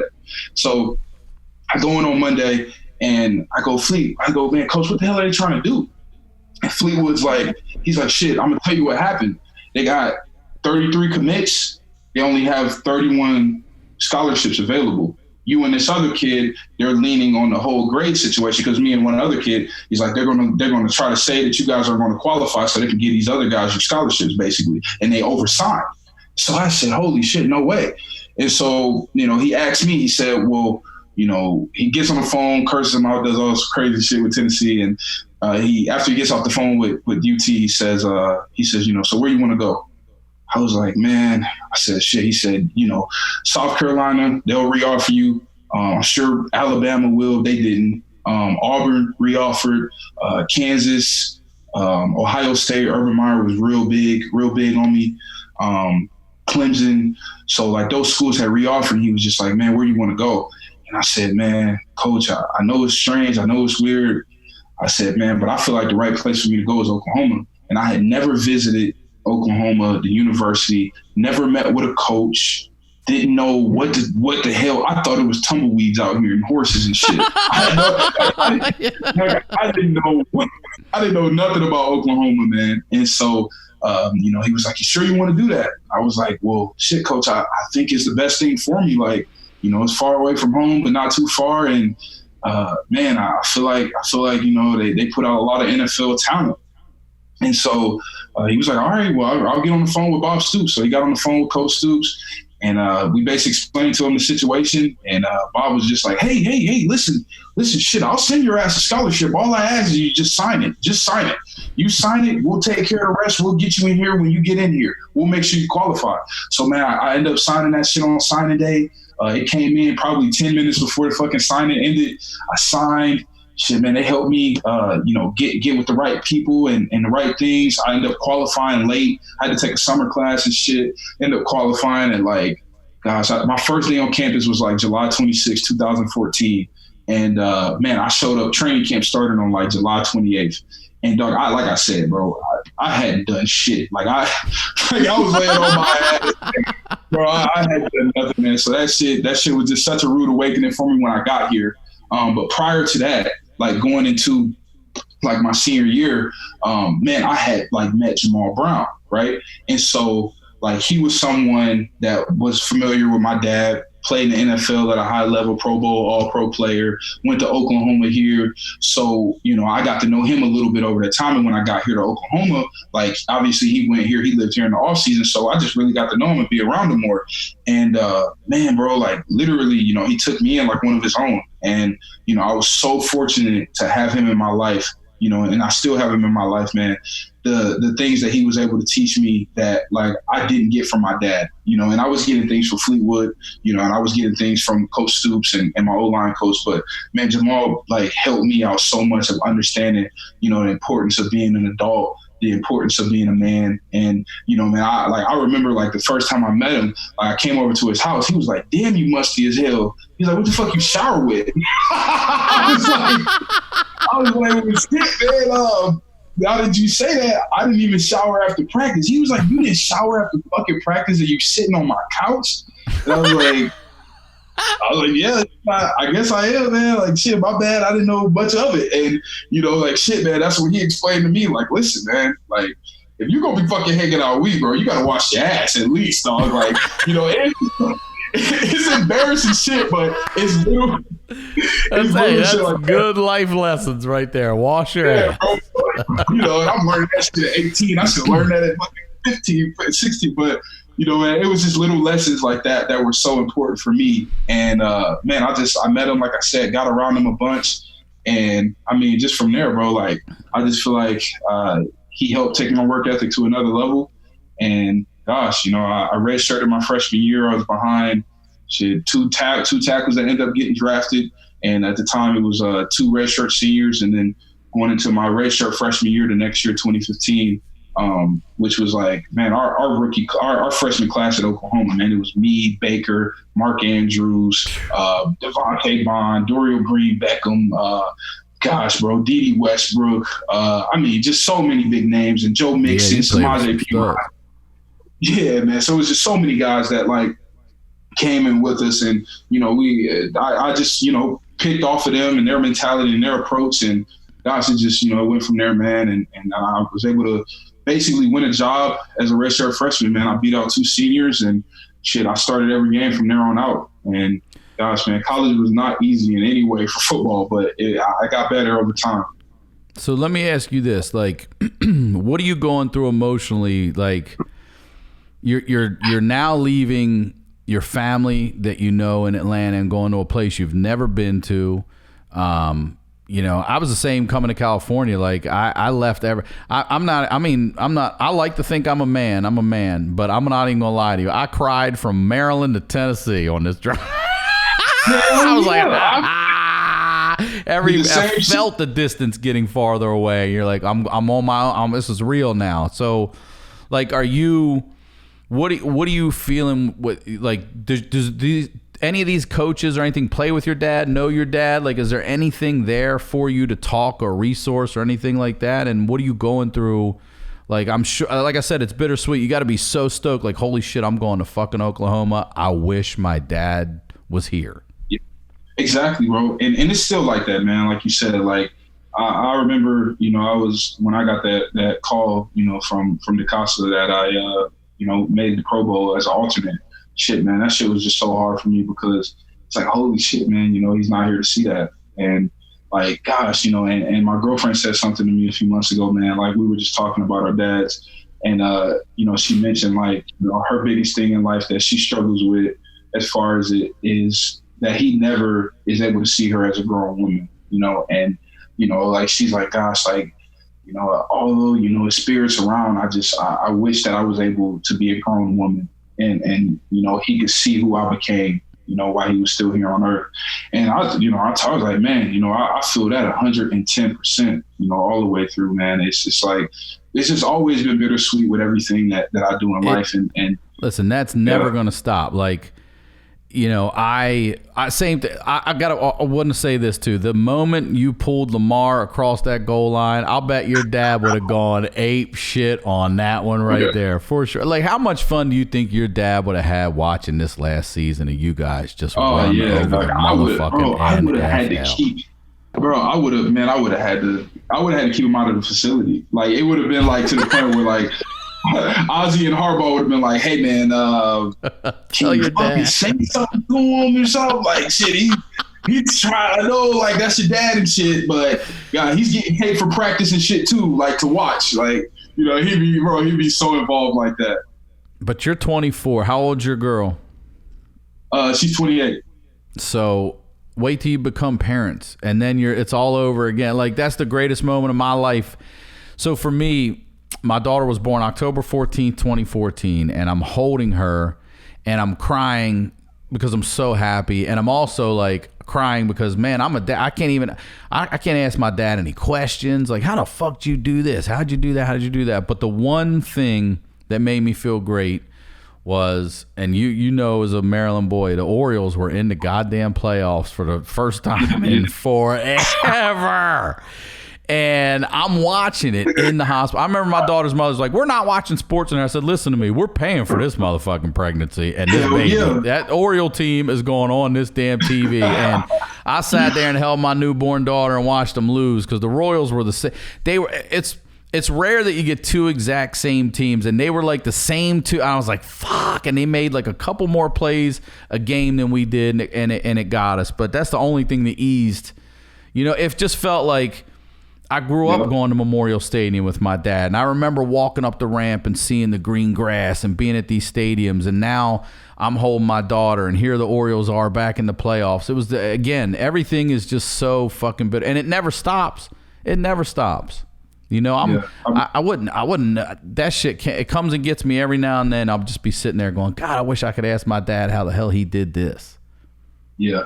No, man, I'm with you, man. That's just the hardest part about it, though, of losing someone with that type of impact in your life.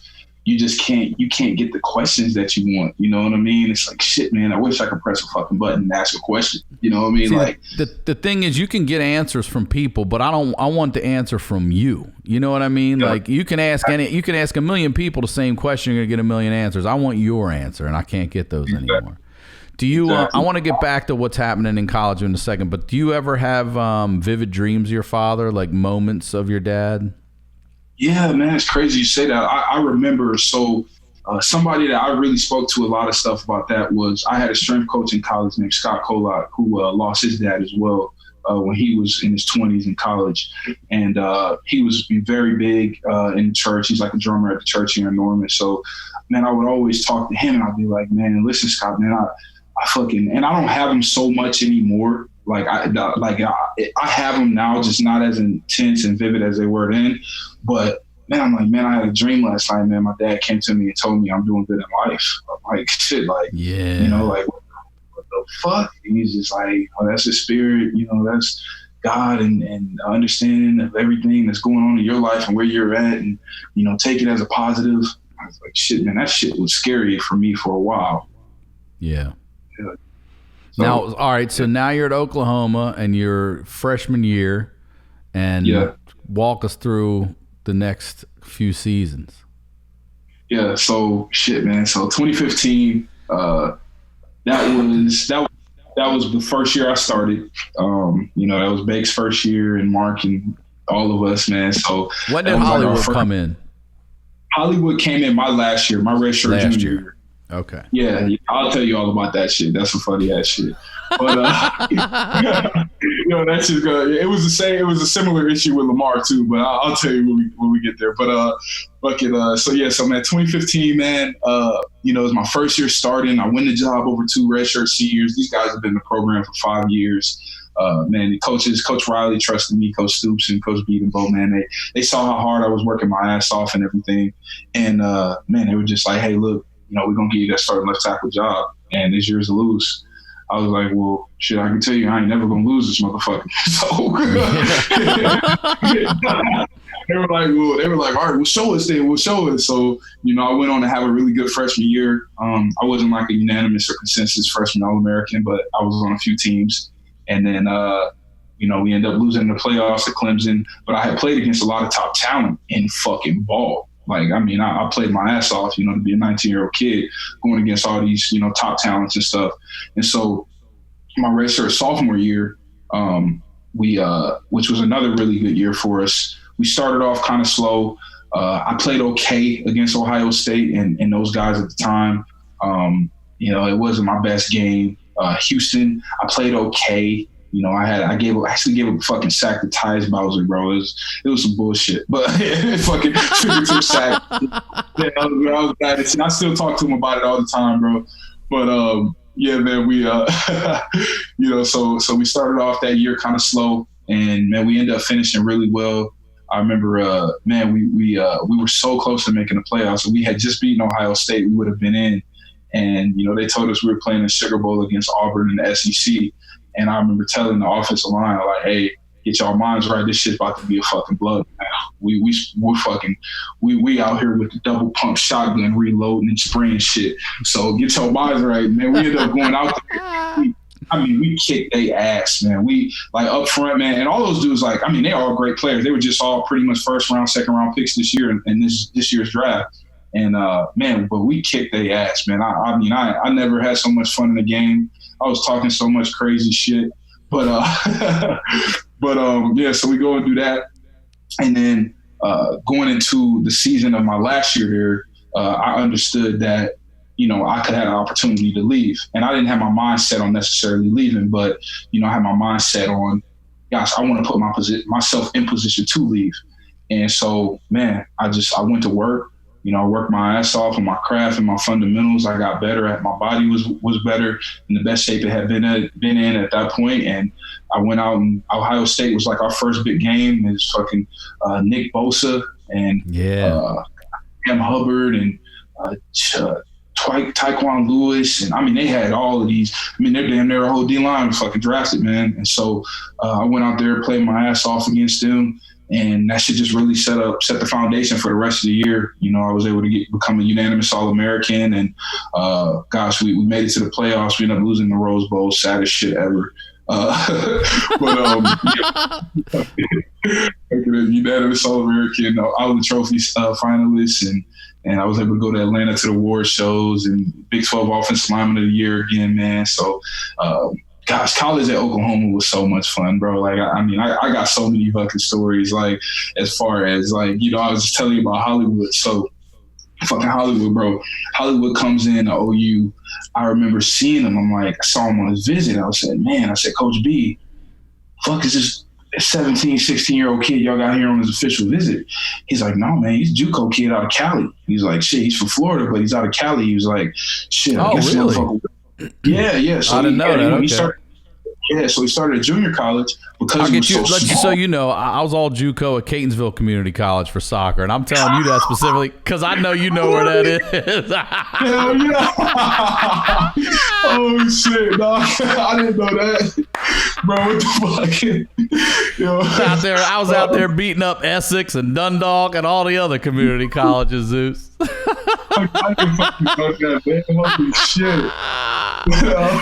So he came out of Cali here, huh? Yeah, so he's originally from Florida, same area as Lamar, but he went to junior college in California. I guess it was his best opportunity, and he was working at Six Flags while he was in school. I read that. I didn't realize it was the Six Flags out here. No. It was yeah. Six Flags in Cali. Yes, I'm sorry. Yeah. So I guess he was working at in Cali, and yeah, man. So like he had a pretty shit. His shit was getting out the mud for real. He's undersized as shit. So fast forward to when he's at OU in the spring. I'm like, damn, man, this damn jersey he got on big as a motherfucker. It's like, holy shit.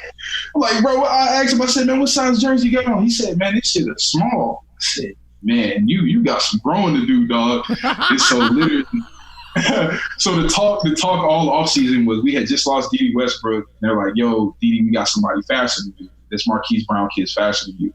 So they weren't lying, bro. I mean, this motherfucker would fly.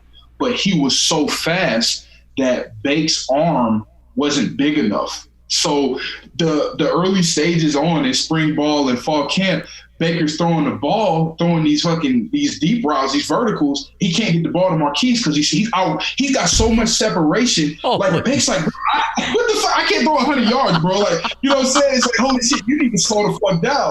He had to slow down. Yeah, had to slow down, man. And so, like, as the season started going on, Oklahoma's real big on how you perform in practice is the opportunity you'll get to play, especially at the receiver position. There's so many skill guys. And so Marquise just kept getting better. Him and Bake kept getting on a better page. And, bro, I remember the Oklahoma State game. I believe someone had got hurt the week before. They were like, Marquise, you up? And I remember looking at him on the way out the tunnel. I was like, shit, bro, you ready? And he just he had them go front seat. And he like, shit, yeah, hell yeah, I'm ready as shit. He went out there and he tore that shit up, dog. He tore that shit up. And it was a similar issue when he got to Baltimore with Lamar. Lamar's like, bro, listen, you too fucking fast. Slow down, bro, so I can get you the ball. Because I guess the best way I could explain it is when you got a guy that has that much separation that quickly, it's hard for a quarterback to diagnose where he wants to put the ball on the spot. And so, that's the issue that a lot of quarterbacks have ran into with him at first. But once they get it, I mean, shit, bro, it's like hot fire and grease, dog, and hot grease, bro. That shit is who's faster, Hollywood or Lamar? Bro, Lamar is like a lizard, dog. You can't. That shit is. You not, bro. He is a different level of fast. It's kind of weird. But in a straight line, does Hollywood take him in a straight line? Shit, it's close, dog. I bet you Hollywood probably runs. No, I bet you it's close. Like it wouldn't be a long shot, but man, gosh, bro, that'd be a hell of a race. I'll tell you that much. Hell yeah. Wow, that's crazy, man. I saw his videos at Hollywood working out in the backyard. You know what I love about that? Like, they're right there at this school. There's a whole neighborhood around that doesn't even know those guys are over there practicing right there. You know what I mean? I see that video, they be like, God damn, Mom, they were right out front. Like, shit, they were right there. Hell yeah, shit, bro. It's funny as hell you say that. I was with, when we played Cincinnati last year, me, Lamar, and Marquise, we went to the mall, and Seth Roberts, we went to the mall. And then after we left the mall, he was like, man, I'm hungry as shit. Let's go to Cane's. So we go to Cane's, and Lamar's on Instagram Live in Cane's in Cincinnati. And, bro, out of nowhere, like within 10 minutes of him being on live, bro, people just start showing up. I'm like, oh, shit. I'm like, what the fuck? Like, they replying in there, dude, we're outside. Come sign my jersey. I said, man, get the hell off live, bro. We got a game tomorrow. We need to go home, dog. So, bro, what the fuck? I was like, yeah, bro, people really do that shit. It's crazy you say that. Well, I know you had you were doing that show for a little while, and I hit John up. I was like, you got to have Zeus and Lamar sign some mini helmets for me. So I got both of you. I got Lamar before he was the MVP. I got Lamar when nobody – listen, on my fantasy team last year, I picked Lamar. I picked Ingram. I picked Mark Andrews. I was picking people nobody picked, and then they were like, you want to trade? And I was like, nah, we're going to run this league this year, motherfucker. Those three people alone. I mean, come on.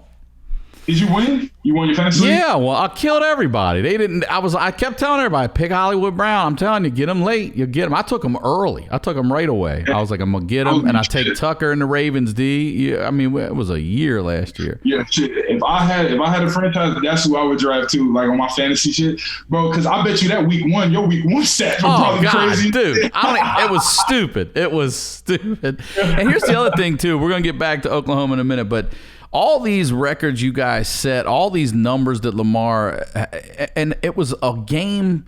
Basically, he sat out the equivalent of almost, if not maybe even a full game. So imagine the numbers that he could have padded if he was in there the whole time. The only reason he's sitting is because you guys were kicking the shit out of some people, and it's like no sense in getting hurt in there. Like, let's see what else we got and give somebody else an opportunity too. And plus, you get the one of my all-time favorite Ravens is Marshall Yanda, and you're getting a block next to, another Hall of Famer. There is no doubt. And I'm just so proud of Baltimore and everything. And I love seeing, again, the underdog. He's the only lineman on NFL Top 100. I want to see you. I want to see you on that NFL Top 100. He's the only offensive lineman on that whole fucking Top 100, I think, that would get voted in. Yeah, bro. I mean, and I can't say enough good things about him, man. What he was, and we could set football aside for a minute. The type of man he is, like as a father, as a husband, as a friend, bro. I mean, I've never necessarily been around anything like it. That's what makes him so unique, and just the way that, bro, he took me in. I got drafted on like a Friday. Shit, he's on the phone with me on a Monday. You know what I mean? Talking to me about. Yeah. Holy shit. Talking to me about stuff and talking to me about Baltimore, talking to me about the system and the importance of being a pro and all of this stuff. And, man, that was just so real for me and authentic for me for a 12-year, 11-year vet at the time to I reached out to him obviously, but man, he called me right away, and he's just going over everything about, being a pro. And, when I got in the building, I started working with him and everything. And, man, just everything he's saying about, what to take from, the coaches and, what you do in your free time, what you do in the off season, your focus at practice every day, your drive and motivation and aggressiveness and on Sundays and just, things he talked about as far as being a dad and being a husband and all of that different stuff, bro. I mean, it was unreal, like the type of guy he is. I love that dude, man. I love watching him play, and I was excited that you were getting to play with him too, because what a wealth of fucking knowledge to get to play next to a walking encyclopedia of football, and then to watch the guy fucking hurt his shoulder, go to the left side, and be just as goddamn dominant. That'd be like asking me right now, Ryan, take this fucking one course of Chinese and speak it fluently at the end of the day, and Marshall Yanda would have done that shit. He made the Pro Bowl for not his position. He's the shit, man. He's the shit. He is, bro. I love him. I love him to fucking death, man. I just sent him a text the other day, told him how much I miss him. So, all right, back to Oklahoma. Things are heating up now. When do you start hearing, for you specifically, when do you start hearing stuff about being drafted and combines and workouts and all that? Like, where are you at with that? Yeah, so basically, the transition from college to the NFL is like one of the weirdest transitions ever, man. It's like, you're not on any team. You have no control of the team you're going to. It's just your minds and emotions are all over the place, and you can't do anything but focus on yourself. And so, from the point where we lost that Rose Bowl game, I had a feeling I was going to leave. I had to send my grade in and everything and see what they would say about my grade. At the time, Lincoln Riley, Bill Beadenbow, they were just like, hey, listen, man, you did everything that you needed to do in college to be in this position. You're one of the best tackles in this draft. It's right for you to leave. There's no need for you to come back. And I'm glad they told me that, because I needed to hear that from them. But would you have gone back if they didn't tell you that? Yeah, most likely. Yeah. If they felt as though, I wasn't ready and they hadn't heard the right things from the scouts, oh yeah, absolutely, I would have went back, man, to make more money. I'm glad I left when I did, though. Guys, bro, I love the NFL. But and look where you are. Exactly, man. It's a dream come true, and God, so basically from that point, picked out my agent and everything, Justice Schumann, Joe Panos, Athletes First. That's who represents me, both of those guys, 50-50. And, Joe's got a bunch of big name guys. Schumann does as well. Panos is just more of the offensive line guy. So, I felt a little connection with him there. And, guys, from there, man, I was living in Santa Ana, California, training, getting ready, for the combine and everything like that. You were out here training out in California? Yeah. Oh, okay. I was in Santa Ana. Yep, I was in Santa Ana, man. I lived in Santa Ana from basically like January 6th to fucking like damn near March, April. I was out there pretty much living, man. I enjoyed myself, man. I always wanted to live in Cali. I actually wanted to go to USC as a kid, like growing up. Like that was like my school. But I mean, I love LA. Like shit. Someday when I'm 60 years old, I hope I can buy a house in the hills somewhere. But I'm sure you'll be able to buy a house in the hills out here. And guess whose 80-year-old ass is coming over to cannonball off your fucking diving board? Me. Yeah, right. Hell yeah. No, but when I turn 60, I'm not wearing no fucking drawers. Fuck it, I'm gonna let it hang.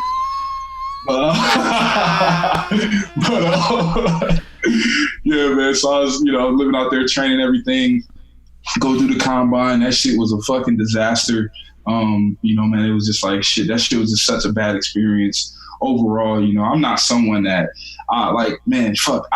I literally just started doing this shit 11 years ago. You know what I mean? Like, yes. And at that time, it was 8 years ago. I had just started, running and jumping and doing all this crazy shit. So, man, I didn't lift weights till I got to college, really. You know what I mean? I didn't train the way I trained till I got to college, really. And so, gosh, bro, I felt like athletically, not from a football standpoint, athletically, I'm still behind. But at that time, I was so far behind from guys of my size at my position. Most guys my size, they're like, shit, man, I used to be 220 and then I gained 120 pounds. That's why I'm 360. You know what I mean? Like, shit, man. Like, you're like, I lost 80. Yeah, I'm like, shit, bro, I was bigger than this. You know what I mean? Like, fuck, man, I wasn't doing shit. I wasn't playing basketball. And so, I was behind the 8 ball athletically, man. And I go out there, and teams knew I wasn't going to test well. And teams asked me in my meetings, they'd be like, hey, what are you going to test like? What are your benches? What's your bench going to be? What's your 40 going to be? Where you think everything's going to be? And I told every team I met with, I said, listen, I'm the worst athlete here. Like, that's not my game. Like, that's not who I am. That's not my genetic makeup. I'm the worst athlete here. I'm going to have the worst times most likely. And, that's just who I am. That doesn't mean I'm not ready for ball. And so, the thing that helped me out so much throughout that process that helped make me a 3rd round pick was, it was, after the combine, the questions were about my work ethic and my character. And I'm a big guy. They're like, is it going to be weight? Is weight going to hold him back? This, that, and the other. How much does he love ball? Fortunately, I had all of those meetings with Baltimore. I met with Baltimore probably the most out of anybody. And so, they were able to understand my character, how much I love the game, how much I knew about the game, how much I knew about my position, how easy it was for me to pick up the system and everything. I mean, shit, man, I damn near learned it on my first official visit there. So, gosh, man, like all of those things played into a factor. And I guess in some way it gave them comfort, man, to say, look, we know he's an athletic outlier, but I think we know the type of guy we're getting, and thank God that they.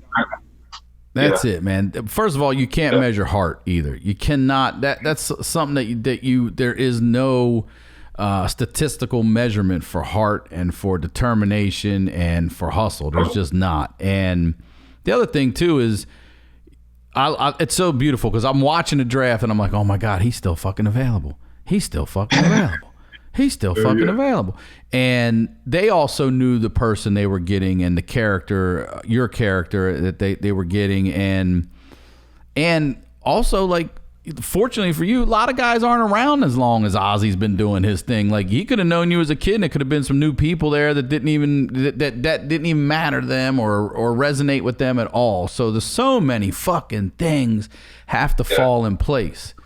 So yeah, I'm sitting there watching. I'm like, he is, come on. And then when I saw, I was like, you got to be fucking good. Like, I was so excited for you, dude. I was so excited. Like, I'm excited that you're in the NFL, but to get to play for my team, I say you know, but I mean, I bought enough Ravens gear. I should have at least a peek down the tunnel or something every now and then. You know what I'm saying? Like, what's the score?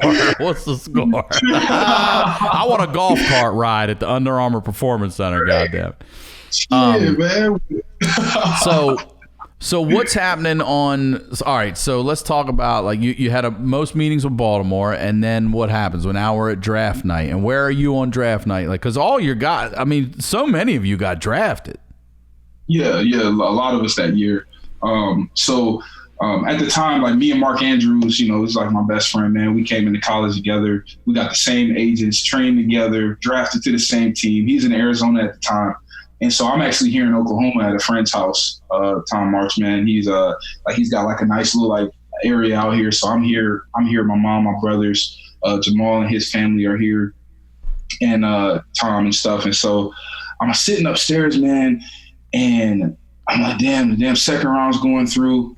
I'm like, man, this shit's so. I watched the first day. I'm like, I didn't expect to go on the first day, but I saw the damn tackles going. I'm like, the fuck? Like, okay, all right. No disrespect. I get it, bro. Okay.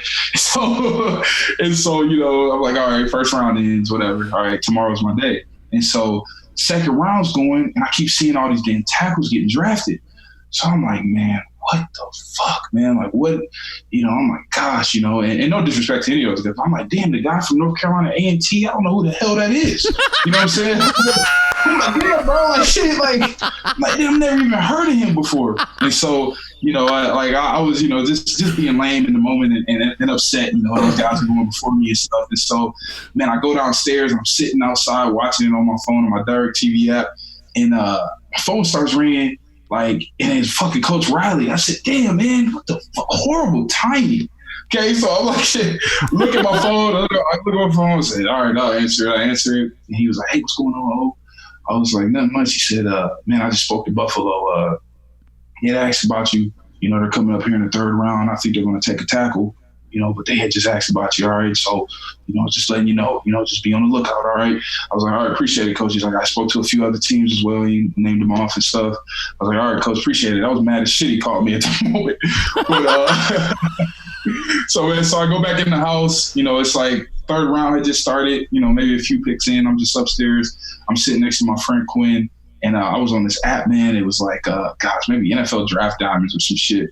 And I'm looking at the guys getting drafted, and it had said Michael Gallup to Dallas Cowboys, who was like one of my friend Quinn. He went to junior college, and he played ball with Michael Gallup, who plays in Dallas now, and he went pick 82 or something like that, 81. And he was like, oh, man, MG went to Dallas, bro. That's awesome. I was like, hell yeah, bro. That's dope as shit. And then my phone started ringing, and it said Randallstown, Maryland. So I've got two sisters, and I got a sister that's 10 years younger than me and 11 years. So I had a sister living in Randallstown at the time. I'm like, damn, I know she's not fucking calling me from her house phone in this very moment right now. I'm like, damn. So originally, I just swiped it, and I was just like, hello? And he said, what's going on, Zeus? I said, oh, shit, Ozzy? He said, what's going on, man? We're going to take you. We're going to take you in 83. I said, no way you going to fucking put me in purple and black. I said, there's no way. Ain't no way you put me in this shit. And he was just like, yeah, we doing it. We going to do it, man. I just, you know, I don't want no fucking weight problems. I better not see your ass on the treadmill on Fridays.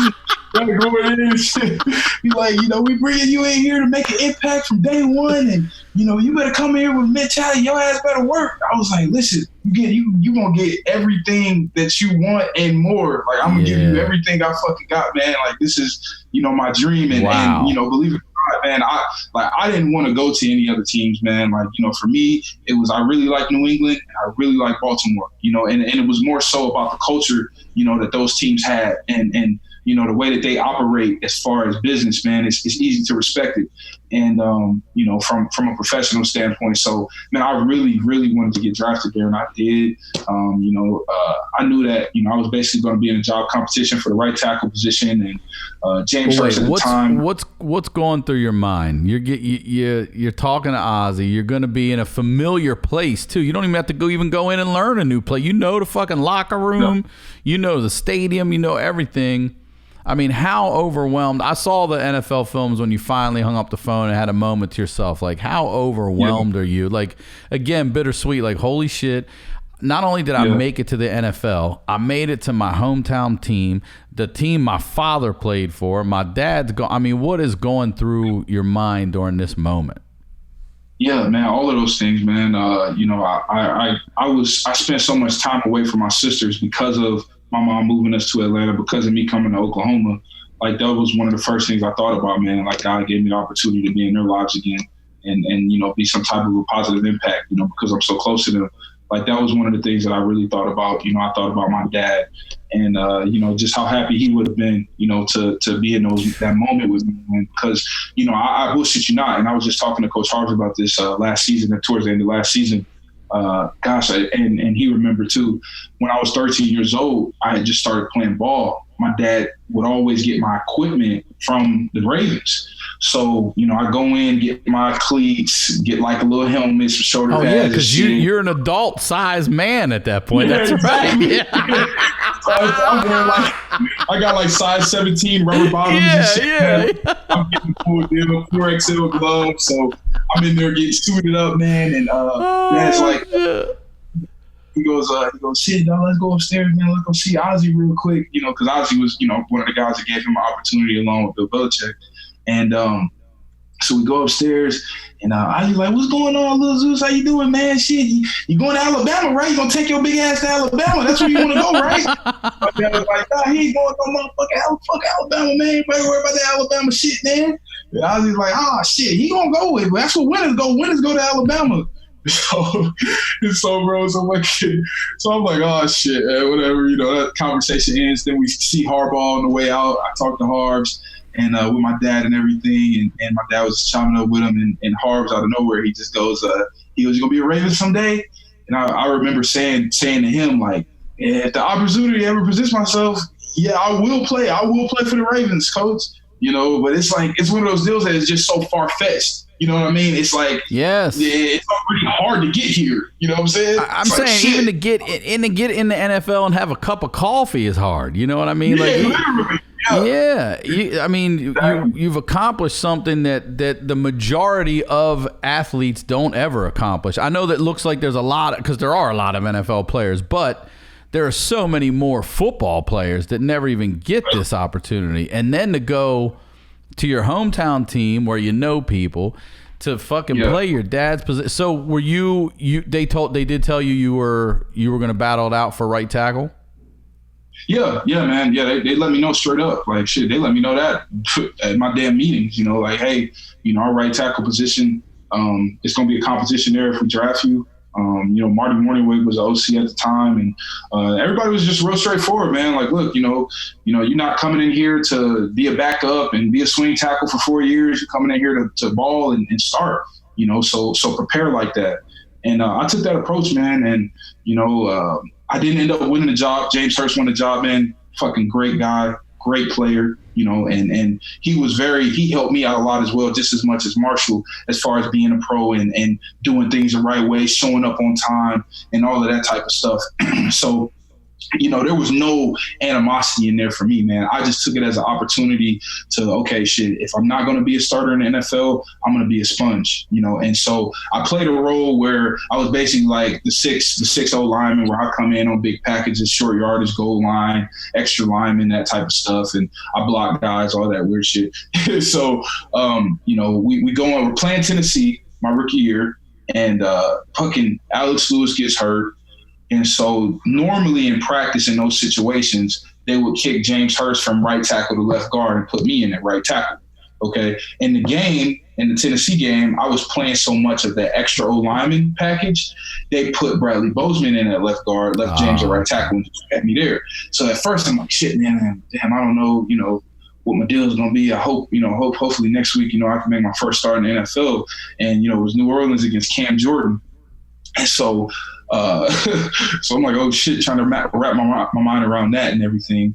And literally, man, I remember I came in on the Monday, and you know, Coach D was just like, hey, you know, Joe Davis Sanders, my line coach, was like, hey, you know, we're gonna start you at right tackle this week. It's a big week for you.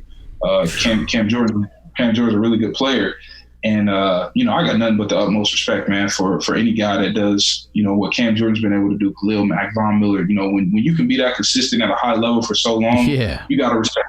You know what I mean? And so, man, I had so much respect for Cam and his play style, man. But I just studied my ass off. And, you know, they went into it with a really good game plan for, you know, a young rookie tackle making his first start, you know, basically at a 4:15 kickoff under the lights. And, man, bro, you know, we ended up losing that game, you know. That's so wait, hold on a second. Because I'm going to go back because I'm such a big fan of you and your story. Like, I made my daughter's mother and Derek. We all sat down and watched your little NFL films thing they did, that little piece. And at the end, when you're crying, we're all crying. I mean, I look over his mom, she's crying. We're all crying, rooting for you. Like, we love you so much. So now, tell me, what is it like when your kickoff just happens and you're about to go out? What is going through your mind? How much of your dad are you thinking about as you're running out to fucking get in that huddle?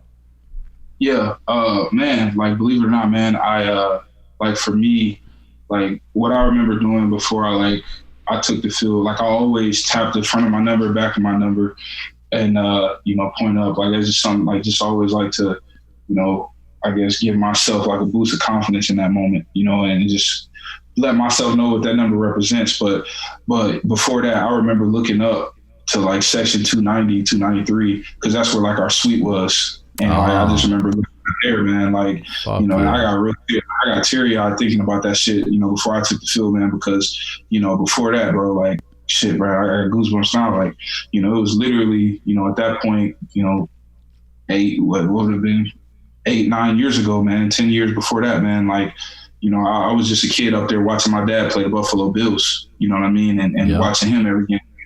Like, that shit it humbled me so much in that moment, bro. I was just like, I gotta ball. Like, I gotta go out here and ball. And you know, I love it. Before every show I walk out, I rub my lefty on my right arm before I fucking walk out onto my show.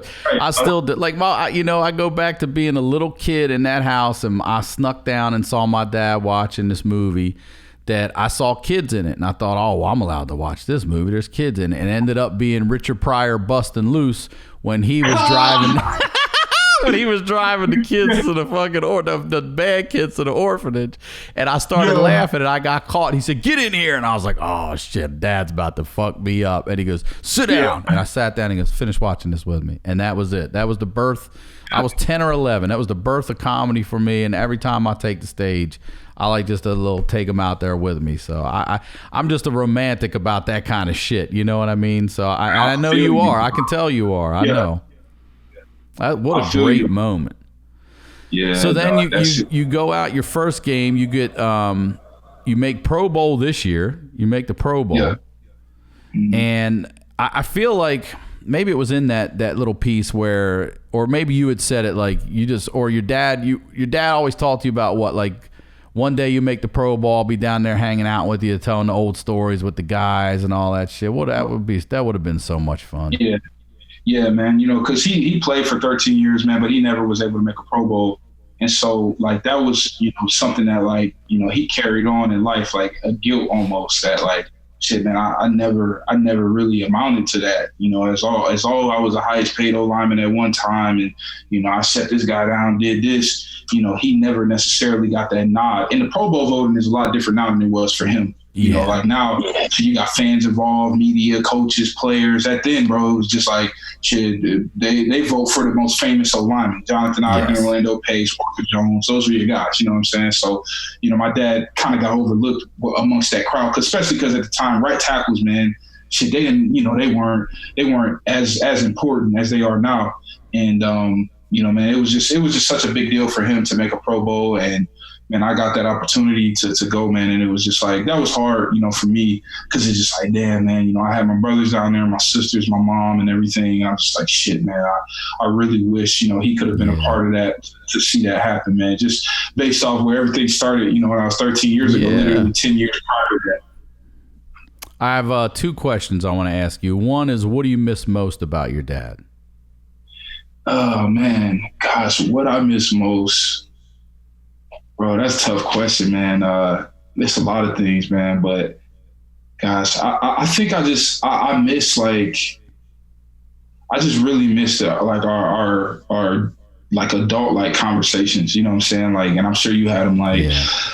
I remember, like I remember, you know, like one of our conversations. Like he talked to me about getting my first piece of ass. Like, you know what I'm saying? Like, I just like, you know, and I look back on that, bro. Like I was fucking 11, 12 years old. Like I don't know nothing about that. You know what I mean? Like I got girls that I had crushes with and stuff, but you know, I didn't know anything about that at the time, man. And gosh, bro, like it is like that's that for me. You know, that's probably like the thing that I miss the most. It's just like the adult conversations. And having a resource there as a parent and a player, and I mean, you have so many levels and layers to you. Exactly, man. Exactly. You already know. I think about this all the time, and especially as I get older. If you had 24 hours with your father right now, what would you do? Shit, 24 hours. Gosh, bro, I ain't gonna lie to you. I'll probably spend the first at least 8 to 10 on a boat in the Chesapeake Bay fishing with him. Like, shooting this shit. It's the look. Mine is damn near the same. I would if I had 24 hours, we'd be on the Wye River crabbing like we used to do back in the day. Take the boat out, go crab, bring the fucking crabs home. We'll sit. We'll have a crab feast. We're gonna watch the Orioles lose in September, and then we're gonna go down. And then we're gonna go down to the M&T, to the bank, and we're going to watch a Ravens Monday Night Football game with Orlando Brown Jr. paving the way for Lamar Jackson. That's what I would do. And then after the game, I'd play catch and talk to him until the fucking sun came up, and that'd be a wrap. Hell yeah, dog. You are a Maryland boy out on the Chesapeake. You're right, dude. I love it. I love it. You're a Maryland boy. I love it, dude. Right, dog. I'll be out there with him, man. And after that shit, we come back to the crib and just talk some shit, man. Watch some Sanford and Son, probably. And oh yeah. Talk about life, you know. That would be what I would do. Well, I can't thank you enough for coming on and opening up and being so honest. Look, man, when we can get together, I want you to come back because I know you got a million more stories. And when I get back to Baltimore, maybe we could do a live one at Jimmy's. We should do a live one at Jimmy's. That'd be a lot of fun.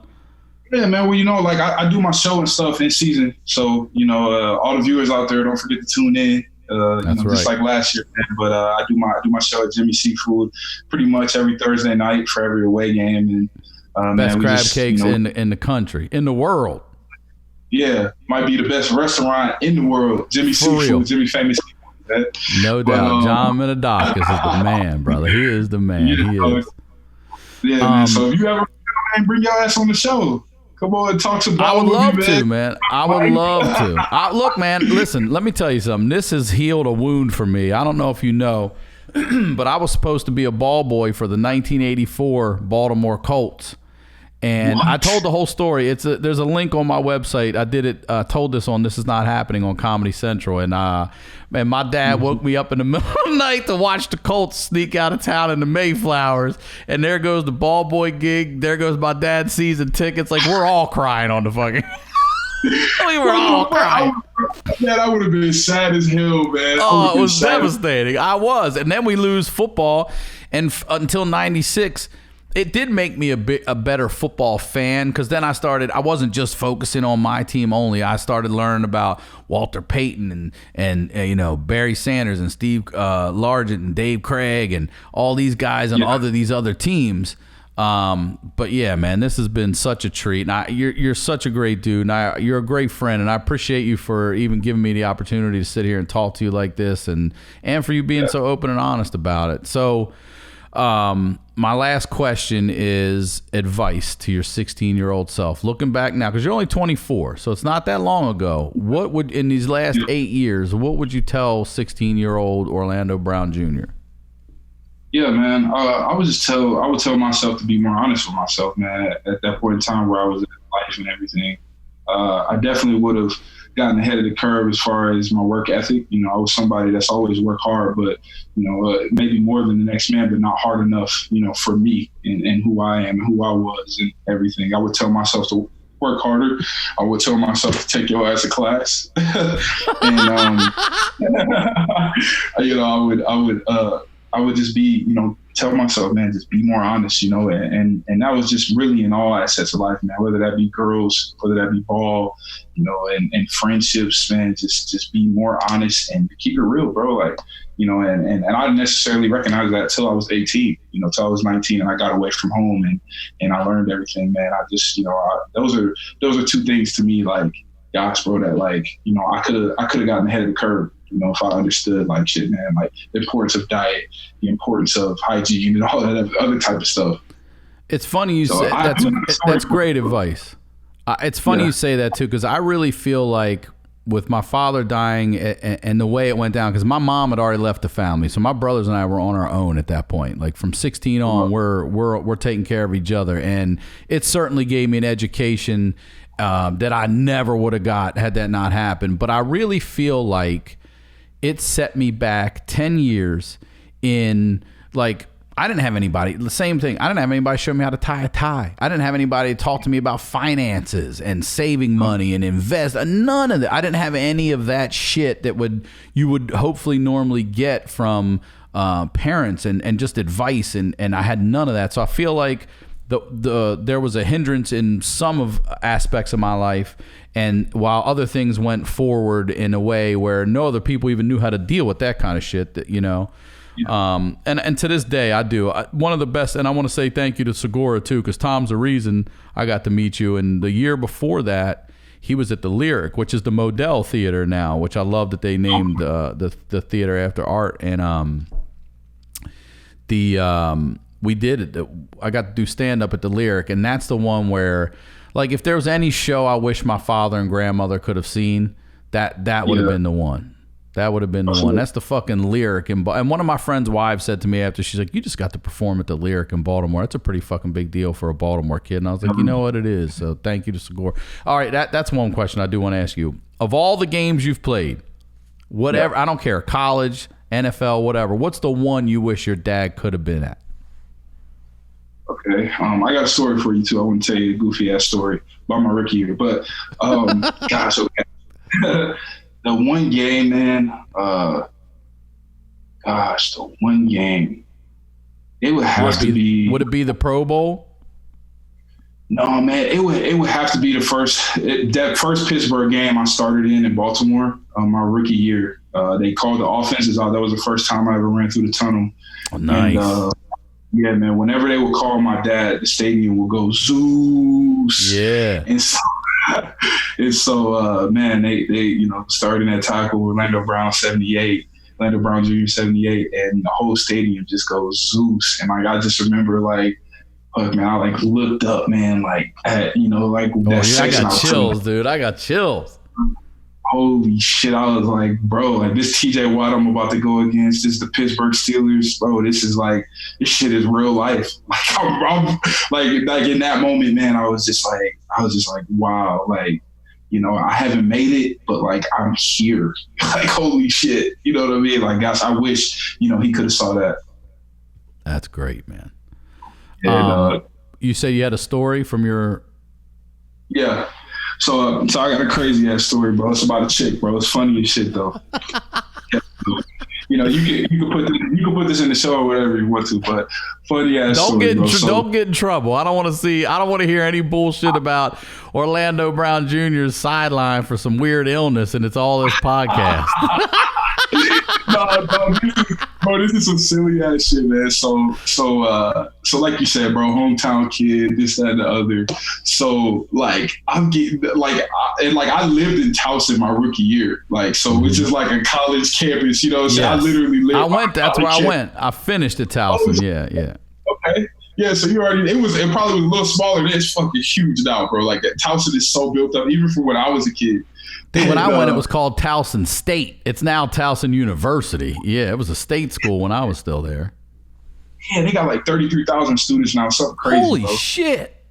Wow. Yeah, something crazy like that. But, dog, so I met this chick, right? Funniest shit ever, bro. I had just got there, you know what I mean? Like, so you got all the hype around my name and everything. So I had met this chick, And so she had like hit me up on like maybe like on a weekend, like, hey, my parents just left, you can come over. I'm like, man, I remember telling my friends, like, bro, I don't want to go over here, bro. Like, I don't know this girl. I don't know who her parents are. Like, I don't know what the deal is. You know, obviously, like, she's like a little bit older than me. And so she's like, just come over, we can have a drink. I'm like, nah, I don't want to do all that. Like, I got workouts on Monday, right? So something in me was just like, fuck it, bro. Let's go see what's up. Yeah, something in you. So I go over there, bro. I get over there. She like meets me at the door and everything. It's like somewhere in the country, bro. Like between Owings Mills and Towson, dog. Like it's like shit. You know how those houses are in those neighborhoods. Yep. So comes out, she comes grab me. We go through the side gate, and one of her friends and this guy is there, right? So this guy, like, he's got an accent and shit. Like, you know, he's, you know, what's going on, bro? You know, I'm such and such from da-da-da-da. So I'm like, okay, cool. So like, you know, she had been, you know, drinking a little bit. Her friend had been drinking. The guy had been drinking. They were drinking like vodka or something like that and Red Bull. So they're like all super excited, turned up and shit. Nobody's like belligerent or anything. And so literally the girls get up. They go, hey, we're going to go refill our drinks. You know, you guys want anything? I said, no, I'm good. He said, yeah, I'll take another one. So fucking the girls walk off, they close the door, and he looks at me and he goes, what's going on, man? I'm such and such, bro. I said, bro, where the fuck your accent go? He said, man, he goes, yeah, man, these bitches don't know, but yeah, bro, I'm definitely not from England, dog. But anyway, man, I sell fucking suits, bro. So if you need a fucking suit for the season, just let me know. Take my name and number. Like I said, he gave me his real name. You're making a suit sale. It's so funny, bro. Gave me his real name and everything, bro. I was like, okay, bro, appreciate it. I was like, okay, so what's the deal? Like, how you know these girls?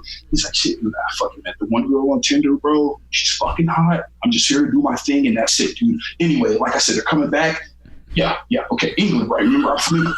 Yeah. And so when I come back or whatever, I go in the house, do my thing. I'm fucking downstairs. We're downstairs chilling, being a girl I know in the living room. And out of nowhere, he comes running downstairs just in his fucking, like, in his t-shirt, his drawers, and like one pant leg on. And he looks over and he goes, all right, bro, I'll see you all later. And fucking runs out the fucking door. So I was scared as fuck in this moment. It's funny now. I was scared as shit in this moment because of the world we live in. I'm like, bro, I know this motherfucker didn't do nothing. He's sitting done, right? And so, yeah, so I'm like, oh shit, I'm like nervous as shit. I'm like, God damn, I'm a black guy. I'm the only fucking black guy here. I'm like, shit, that shit is scary. And so the girl comes downstairs and she got tears in her eyes and shit. I'm like, man, what do you do, man? What do you do? Like, I'll go get it. I'll go find her. I'll be like, shit, like, what do you do? And she goes, no, everything was good. Everything was consensual. He asked me if I was on birth control while we were fucking, and I told no, and he just pulled out and nutted on me. And I said, what the fuck? I said, bro, what the fuck? Bro, I literally looked at that girl. And I said, man, listen, I'm so sorry he did that. And I was like, I got him. So, fucking end up going home, bro. I shot that dude a text the next day and let him know that girl was crying and shit. He was like, dude, don't fucking worry about it. It happens all the time. But what are your measurements? And I never replied, but what are your measurements? Bro, that's my rookie year story, dog. That shit happened my rookie year with them being there for a few months. Oh shit, man. So you can do what you want to do with that. I hadn't even thought of fucking using a fake accent or any of that shit, man. I'm telling you, I hadn't even thought of that. Hey, bro, this motherfucker get the Englishman. Selling soups, man. He's got a haberdashery over there, man. Oh, dude, Zeus, thank you so much, man. This has been so much fun. You are welcome on here anytime. I can't wait to get you in the studio. I can't wait to see you when I come back. Hopefully you guys are playing. I can't wait to sit at home and scream.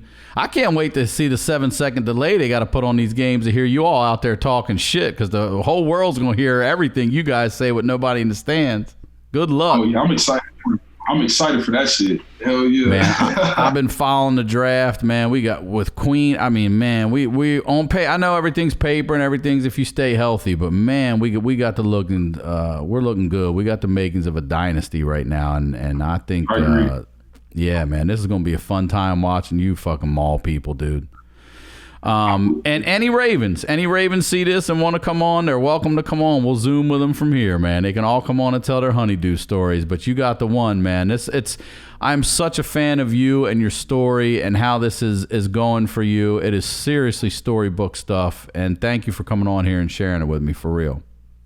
Dog, I appreciate you, man. I'm a fan of you, Sick, as a person, dog. Let alone a comedian, man. So I love you, brother. I do. Thank you for everything. I appreciate you guys. Ryan Sickler on all social media, ryansickler.com. Talk to y'all next week.